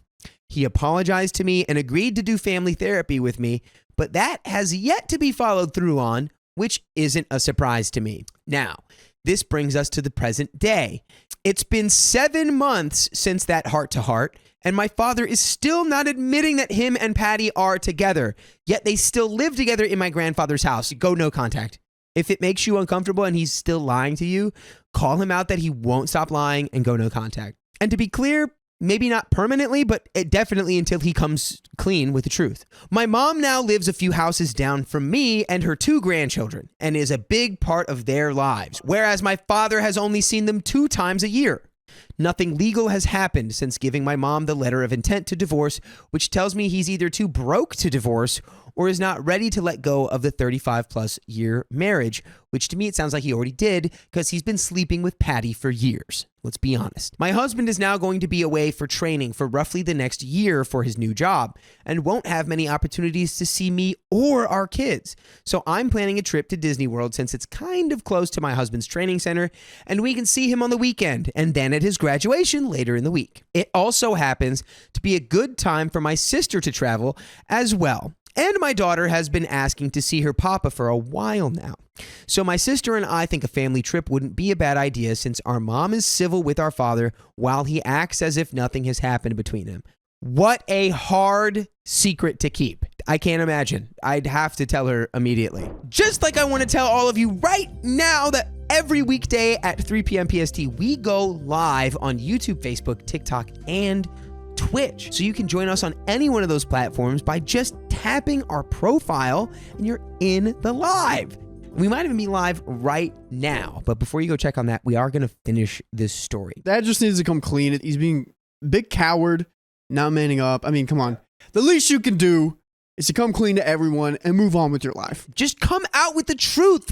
Everybody knows it. She's got your high school picture on the bedside table. If you already want the divorce, just be honest. Let's finish off the story. Now, here's where I might be the a-hole. I have no problem with my father joining us on the trip. However, I do not want Patty anywhere near me or my children. I want to invite my father with the ground rule of no dirty mistresses allowed. I personally feel she's an incredibly toxic person, and I don't want my kids knowing or asking who that lady is with Papa because it'll open up a whole can of worms. I do realize my father is also toxic, but I can't cut him off completely because my daughter knows him enough that she wants to see him, but is too young to understand why we don't see him as often as Grammy, my mom. So would I be the a-hole for telling my father he can't bring Patty to the family trip? No. It's for family, not affair partners. Yeah, exactly. Which he'll probably just deny that she is that. He'll go, no, we're just friends and I can never date her. She's too crazy. And regardless, even if you did come out with the truth, then she definitely shouldn't be on the trip. My friend is ignoring my financial situation, so I might skip her wedding. That's messed up. Your friend should give you money. Anyway, I, 26 female, have a good friend, Sally, 27 female, who's getting married this year, and I'm super happy for her. Ironically, she actually got engaged the same night my 4-year relationship ended, so it was a very emotional night, but I can laugh about it now. That's rude. By the way, this comes from user Informal Risk 7501, and if you want to submit your own stories, go to the r/OKStorytime subreddit. So, anyway, I never pictured her as one to go bridezilla, so to speak, and for the most part, I was right. She's typically a laid-back person who doesn't stress about details too much and just wants to be happy and get married to her man. Until it came to the bachelorette party. Now, call me old-fashioned, but I always thought that bachelorette parties were just one nights with the girlies. But I have noticed a trend with women thinking they need to have a week-long or extended weekends for their party, and as it turns out, that's exactly what Sally wanted. She had created a group chat with all of her bridesmaids, and without asking any of us for their opinion, informed us that we would be taking a 4-day trip Thursday through Sunday to a place 2 states away. Now, a little context about me. I'm a planner and a budgeter like hardcore. I'm high functioning autistic and I despise doing absolutely anything without some sort of plan. And I kind of freak out inside whenever something happens to those plans that are out of my control. I'm getting better at it, but depending on who or what disrupts those plans, I kind of lose my marbles. I also never make any plans, be that as small as a single night out to eat or an entire vacation away from home, without budgeting the heck out of it first. I've made it this far in life without going into any debt, and I don't plan on changing that anytime soon, especially for a bachelorette trip. But I'm getting ahead of myself. Let's rewind. Yeah. Back to when Sally was first spitballing ideas for a bachelorette trip during her dress fitting, although I do now feel... Did you have something to say there? She's like, I take into consideration how this is going to look at my taxes. I'm a budget What can I write forward off? beauty. Mm-hmm. Okay. Good to know. I came up with that on the spot.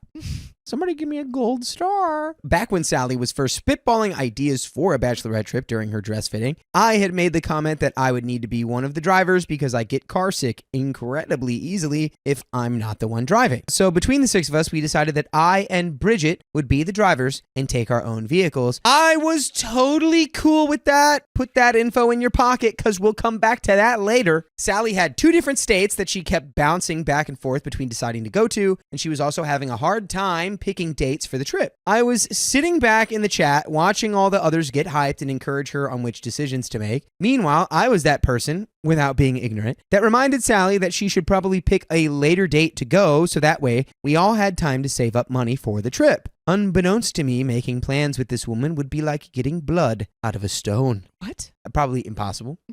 More like getting a sword out of a stone. Well, Am you I can right? do that if you're the one true king. Yeah, of and OP England. sounds like not the one true king. Did you also see that bit on... Never mind.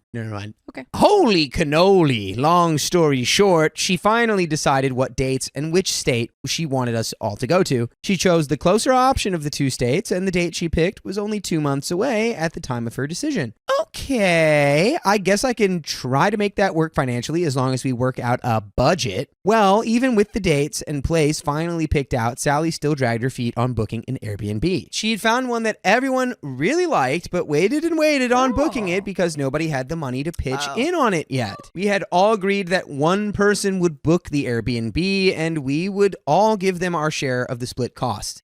She was also throwing out ideas on what we could possibly do once we got down there, but nothing was ever set in stone at this point except for the sword. All expensive ideas, I might add. And all in the meantime, I was starting to go a little crazy at the lack of preparedness that was beginning to unfold. This is a whole month later at this point, and I had a feeling it would only get worse in the future. I saw it coming like a 2-ton wrecking ball, but had no idea how bad it was actually going to get. Side note, Sally has also claimed in the past that she's on the spectrum, so I personally have no idea how she could be so lax about not having things totally planned way in advance, but perhaps that's just me. I feel like Bingo. you guys are on the opposite side of the spectrum, you know? It's like being on the spectrum is not like a universally equal experience. Exactly. I feel like OP may, like, this is, an assumption, but may be on the spectrum, but like... No, she said she is. But I think that they're both have maybe different experiences. Yeah, of course. And yeah, obviously. And so OP's like, well, I'm on the spectrum and she's on the spectrum. So obviously we should be thinking about this exactly the same. Whereas,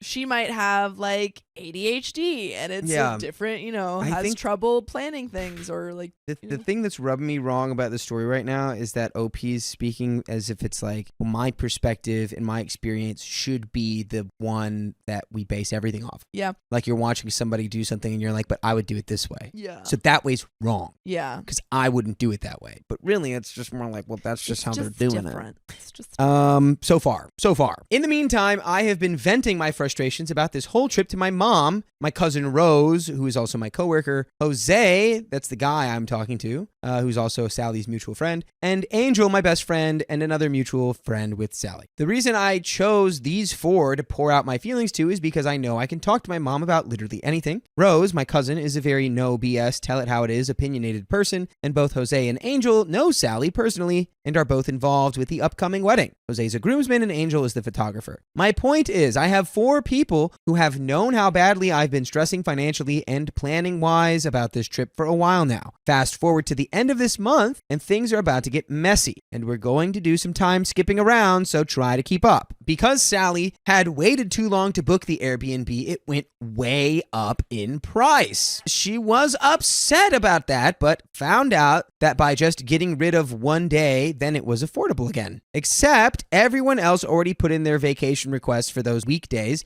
to take off at work. So now what do we do? Her solution, I kid you not, was for us to drive down on Thursday as planned and just sleep in our cars somewhere. My jaw hit the basement when I read those words in the chat. That's silly, but also like really easy solution. Just go later. Yeah, or just go the next day and enjoy a day off. Enjoy it. Or Have a you day can call off. in your work and say like, hey, I can actually work. I don't know, like enjoy the day off. Like you still get the day off. Yeah. I feel like that's a really easy solution. Just don't go I already called out for that day.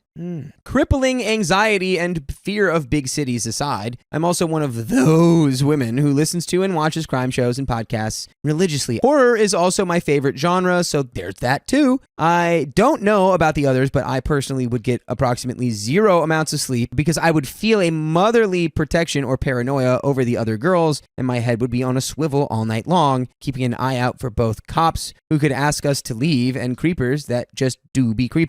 Fortunately, this state does accept my home state's concealed carry license, so I would at least have that peace of mind. But overall, it's not reassuring enough for me to be okay with this plan. I later got the chance to hang out with Sally one-on-one and gently brought up the fact that I'm not at all comfortable with the idea of us all sleeping in cars. For safety? I think OP is taking the correct path of talking to her. Yes, it's true. Every story we have, one of the best solutions to every problem is just clear communication without, edits. I offered instead the idea that we all spend the first night in our home state at somebody's place and we just hang out and plan the weekend together. It would give us some bonding time as well. I'm not sure about the other bridesmaids, but I'm the newest member to this group and have met none of these girls except one prior to becoming bridesmaids. She said she'd think about it, but the conversation was quickly dropped because we were in the middle of doing stuff. This option was never brought up in the group chat, although she did finally find and book an Airbnb earlier this week for all 4 nights, so we're good there now. No sleeping in cars. Sometime a few days ago, Sally reached out to me and Angel in our own group chat, absolutely fuming because Bridget's vacation request for the trip was denied due to her workplace being so short-staffed. Sally sent us the screenshot of Bridget's message. She offered to drive down as soon as she can Friday after her shift and spend the rest of the weekend with us. She still offered to pay her full share of the Airbnb costs so we wouldn't have to worry about that. Apparently, Bridget had also already talked to another bridesmaid, Annie, about this situation, and Annie offered to stay behind and ride down with Bridget so she wasn't making the long drive alone. Like I said, Sally was fuming over this. She didn't show us what her response to Bridget's text was, but she did express that not having all members there the whole time made the trip pointless to her. Please remember that detail, and that Bridget had already missed a lot of opportunities to spend time with Sally, and it was starting to piss her off. Angel and I both sent our I'm sorries and I don't know what to say, and the convo just kind of dropped after that. So I have no clue what or if any solution was ever made regarding this. Now, last week, Sally had briefly tossed the idea of, and again, I'm trying to be vague, so bear with me here, going to a really expensive horse race and a huge boat tour. She had only brought it up 2 or 3 times in the entire 3 months of planning, but never once said anything about it being set in stone in the group chat. These are pricey ticket events. So I'm sitting there trying desperately to rack my brain around how I could possibly afford new tires on my car. I need them to pass inspection before driving down. My share of the Airbnb costs, tickets for the race, tickets for the boat tour, and not to mention the cost of meals and gas for driving my car down and back. The thing is, like, you just have to tell her that. Yeah, you just gotta say it's like too much. It feels scary and it feels like you're causing problems. And if she takes it that way, that's on her. But you just have to say, hey, I can only budget this amount. And that's just the way it has to be. And if you guys want to do any of that, you're welcome to. But this is all I can afford. Yeah. And that's it. And if she gets mad, that's on her. Ooh, you can't be mad I'm broke. Oh. That's not cool. Why you being mad that I can't afford that? Dang. Dang. Come on, man. Some more context about me. I live alone in a 1-bedroom apartment. The only reason I'm even able to live alone in the first place is because I have a job that pays decently. I don't exactly live paycheck to paycheck. I am able to squirrel away a few dollars into my savings every month, but I still heavily rely on each paycheck that comes in. I have my head above the water, but it wouldn't take much to make me start to sputter. Think lower middle class, I suppose. I was planning on using my tax returns to help fund this trip, even though I could really use it for other things instead. I have no clue what the financial situation is for the other bridesmaids. All I know is that 2 of them are married, so they have at least one other income in their household. And for the other 2, I don't know if they still live with their parents, if they have roommates, if they live alone, whatever. But the point is that I do know my financial situation. And I also know that Sally has complained more than once in our friend group that she doesn't have much money and her fiance doesn't either. I don't know who's all helping Sally and her fiance with wedding funds. I just know that her parents bought her dress. So I especially don't know where she's getting all this money for her bachelorette trip. I've even offered to help her make a budget plan just with daily life because she's admitted to me that she has a spending problem. Shocker. And she said no because it's just too hard for her. I have helped other friends in the past to make budgets whenever they've reached out to me, and it does help. Budgets are amazing things, people. What made me snap, I received a text from Angel, who is not in the bridesmaid chat, giving a comment about how expensive this trip is going to be. I replied, why? What's Sally saying now? And Angel informed me that based on her texts, Sally is indeed planning on going to the horse race. I was already stressing about the overall cost of this trip, but once I Googled how much a ticket to the race actually costs, I just about passed out. There was absolutely no way on earth that I was going to be able to afford one of those tickets on top of every frickin' thing else. I took a brief pause before I texted Sally directly and said, girly. Good. Girly. Girly. Tell her, girly. I love you, but I cannot afford the expensive horse race at all. I can barely afford this trip. If y'all really want to go, then by all means go, but I'll have to hang back for that event. Her response to me hurt. She sends back, yeah, you don't have to go to everything. You can hang back and chill at the Airbnb. Why did that hurt? That seemed like the response. Okay, like I understand what OP wanted here from that, what she sent was to receive like, oh my God, you're right. Like you can't afford it. So we're going to do something else. And I think that's what she wanted, and which is valid to want, but comes from a very human place. Yeah, it sure. comes from a very human place. But like that text is kind of just agreeing to what you said. Yeah. You're like, I can't do that. I'm going to have to hang back. Sorry. She goes, oh yeah, don't worry about it. You don't have to do that. Like it doesn't If you can't feel... afford that, you don't have to. Yeah, I don't think there's anything inherently wrong with it. Though I understand that you feel hurt that like she's not taking into consideration your money. But I think OP's not taking into consideration that this is literally her bachelorette trip. No, exactly. It's like so she can kind of plan do or whatever do she wants, and if she wants to spend her money that way, like you can say no to whatever you want, and she needs to respect that. But it's also like,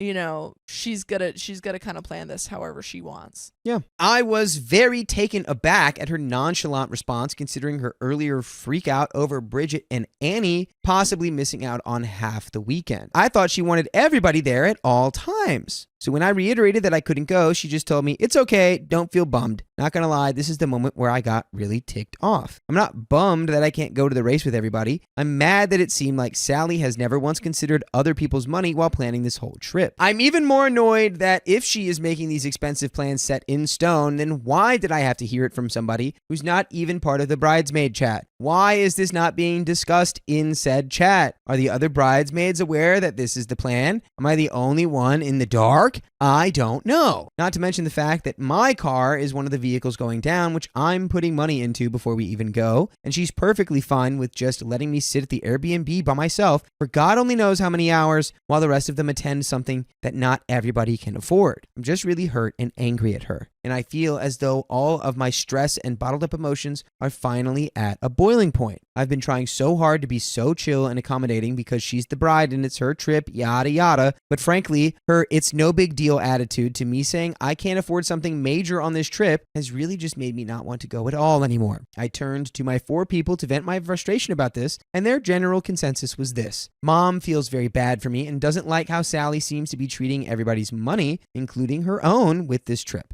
She's very adamant that I sit Sally down in person and tell her exactly how I'm feeling about this whole thing. I do plan on talking to her. I just have absolutely no idea how to approach her about this because I'm a people pleaser and I'm worried that me saying I don't want to go at all anymore in combination with the whole Bridget and Annie thing will be her breaking point. I love Sally despite all of this and I consider her one of my closest friends, so I don't want to shatter her over this. It would destroy me. My cousin Rose thinks that Sally's insane for demanding all of this money from everyone and has hated the whole trip from the start. She's baffled how Sally expects anyone, including herself, to pay for all of this when we are already buying our own dresses, shoes, hair, accessories, etc. for the wedding this year. Remember, we all live in a low-income area. And she's flat out pissed at Sally for having the audacity to be okay with one of the vehicle drivers just sitting alone for hours while the others go off and have fun. She's really pushing me to just not go at all. Angel feels torn because she loves both Sally and me and sees both sides, but overall agrees with me that she's being careless with money and it doesn't seem fair to just let me sit out on something that's so important to Sally. She's also really confused about Sally saying no big deal, considering her Bridget and Annie freak out. But also, I don't know. But they're, those like, are two different scenarios. It's like the scenario with Bridget and Annie is that Sally said, hey, here's the dates that we're going, can everyone get off, and then found out last minute that Bridget couldn't do that, and then Annie was like, also I'm not coming the first day, and so it was like this whole thing. Whereas OP, like, you're gonna be there, it's just like you're not gonna be going to one event. I think they're different things. It's true. Oh. It is different events. Yeah. She also agrees with me that Sally needs to be more clear about all of this in the bridesmaids chat because this is an expensive itinerary and Sally should be doing her best to make sure that everyone knows what's being expected of them. She wants me to talk to Sally about it next time I see her and told me that she can be the mediator if Sally or I start to get too upset while talking. She's neither for nor against me going on the trip. She's just very pro talking to Sally about it. Yes. Hey, look, it's us. That's us. That's us right there. Jose has been such a blessing in my life, and I knew he would be my voice of reason in this. When he found out what Sally had said to me, he immediately called me and listened to my angry rant over the phone.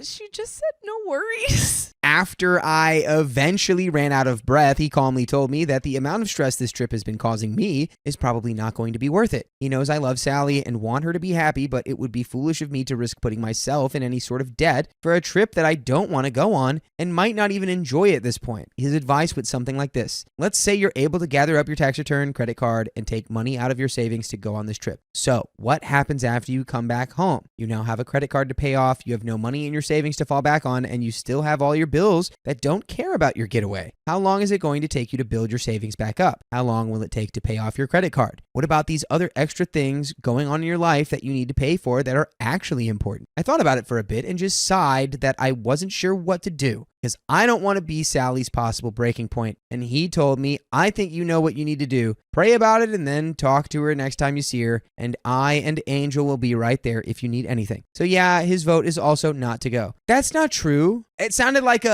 no, it sounded like talk to Sally. Yeah, it sounded like another vote for talk to Sally. Yeah. And then if you don't want to go, don't go. Yeah, that didn't feel like the consensus on that. So am I the a-hole for considering not going on this bachelorette trip at all? The trip is scheduled to be the last weekend in April, so I have under a month to make my final decision. And there is an update, and we still have a large chunk of story left. Dang, man. But I wouldn't say you're being an a-hole. It's just The more thing of is, like no you're a-holery has really happened yet. you're you in an know? emotional state. Yeah, like OP is feeling a lot of feelings valid and is searching comfort from other people, but the only thing that can fix anything is talking to Sally. Like that at the end of the day. Yeah. Like no one has been the a-hole yet. Yes. No one In my has- opinion. I don't even think that Sally's really been the a-hole. I think that she's like, we're gonna do this horse race and I'm gonna like do this all and I want everyone there. Yeah, it's a bachelorette. It's like, Yeah. oh, and it's my last hurrah. Has she been maybe a little bit bad at planning the trip? Yeah. Yeah, this should have all been stuff that was planned out Sure, at the beginning, absolutely. months in Yeah, advance. Not,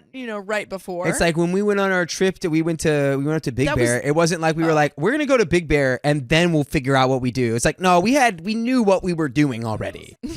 Okay, update. So I have an interesting update for y'all. After my post went up, I did see Sally in person, but didn't really have the chance to discuss the trip one-on-one with her while we were in a group. But at one point, she did approach me and tell me that the race tickets weren't that expensive, and at first I got upset, but she continued with, Bridget said she found them online for like $27 or something. So my first thought was she found some shady offhand website, and I thought, no thank you, but I just nodded and said, oh, okay. My mind was really distracted from the message from that night, so I wasn't really in the mindset to discuss the trip at the time. After really thinking about how I would phrase things, the next day I decided to message the bridesmaid chat and say, okay, so I want to make sure I budget correctly for this trip. What is the entire plan so far? Bridget responded and gave me the itinerary. So I then asked, okay, so how much are the race tickets? Sally told me you found them cheaper or something. She then sent me screenshots of the website selling tickets, and it was an actual official website, so no shady business there. While I'm sitting there in confusion, Bridget sends an additional text saying that it wasn't the actual race we were going to, it was just opening night with vendors, and we would see the horses practice. That's why it's so cheap.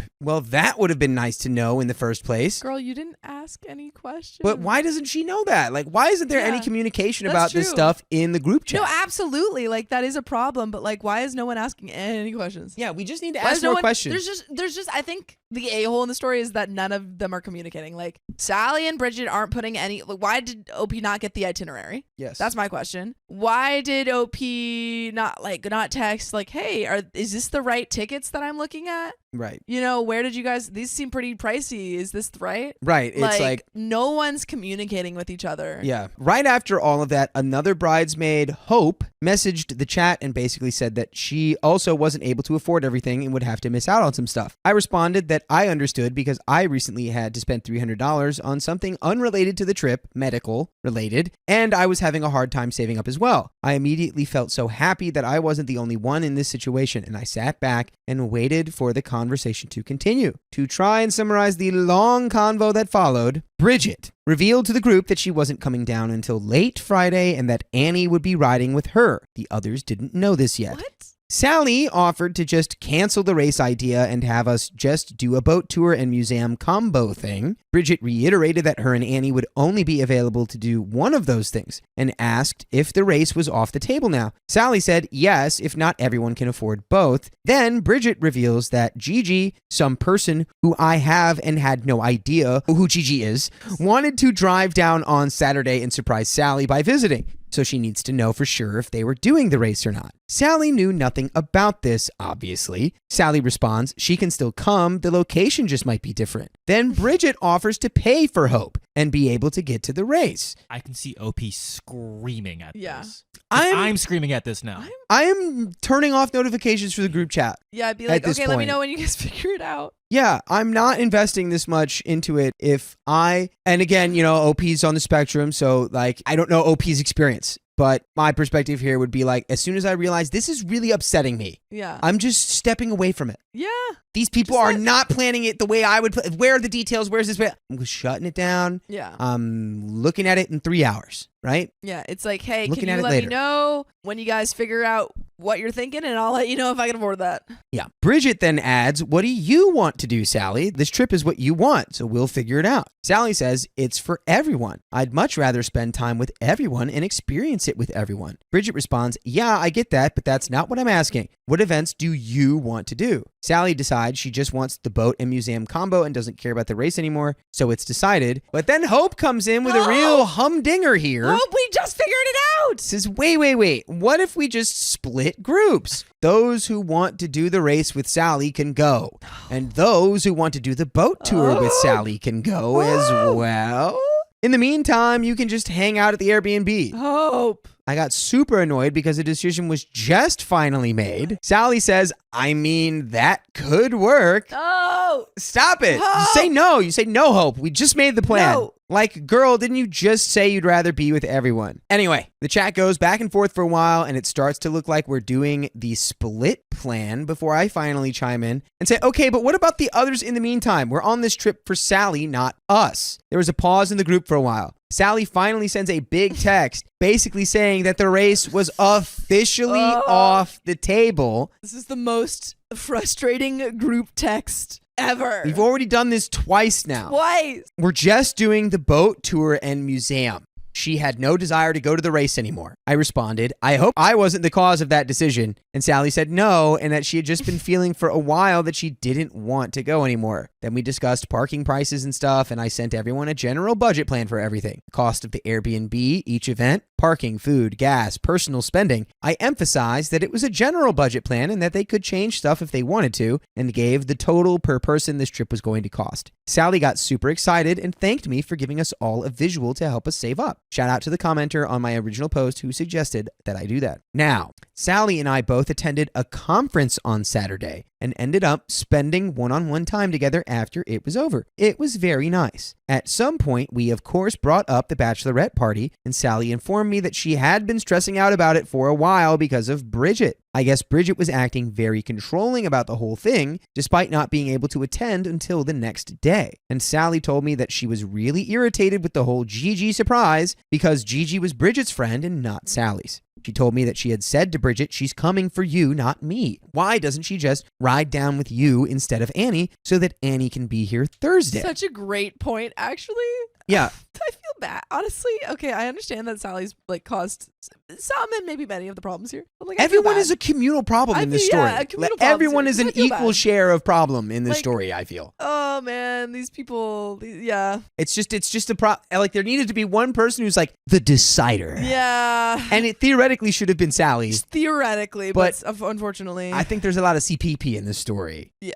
In case I forgot to mention this before, Annie is the maid of honor. I guess Bridget didn't like that, and they argued for a bit, but nothing was really resolved. Then Sally showed me a long text Bridget sent her shortly after we all agreed to not go to the race, and it basically was a super passive-aggressive text about how she wishes she would have known that they weren't going to the race in advance, so that way they could have scheduled the entire trip for a different weekend. Sally said she was sorry, but people already had those vacation days turned in, and it's not like we can predict the future. We didn't know we would end up not going. This is when Sally also confessed to me that she never wanted to go to the race in the first place, and it was Bridget's idea. Oh, Sapipi so much. No. So much Sapipi. No. Stop being a people pleaser. Get the pee-pee out of here. Oh, man. Bridget is the a-hole of the story. Ay, ay, ay. When I asked her why she didn't shut it down sooner, she told me that Bridget convinced her that it would be fun. But the more she thought about it, the more she didn't want to do it. Bridget keeps pushing Sally to just say what she wants, but every time she does, there's problems with Bridget. She said that there's been more than one time she's considered removing Bridget as a bridesmaid because she's done nothing but stress her out and make things about herself, while simultaneously always finding excuses to not hang out with Sally whenever she wants to see her. I feel so bad and gave Sally a hug because I had no idea she had been dealing with all of this behind the scenes. Because you did not ask her. Yes, sometimes we carry our burdens silently.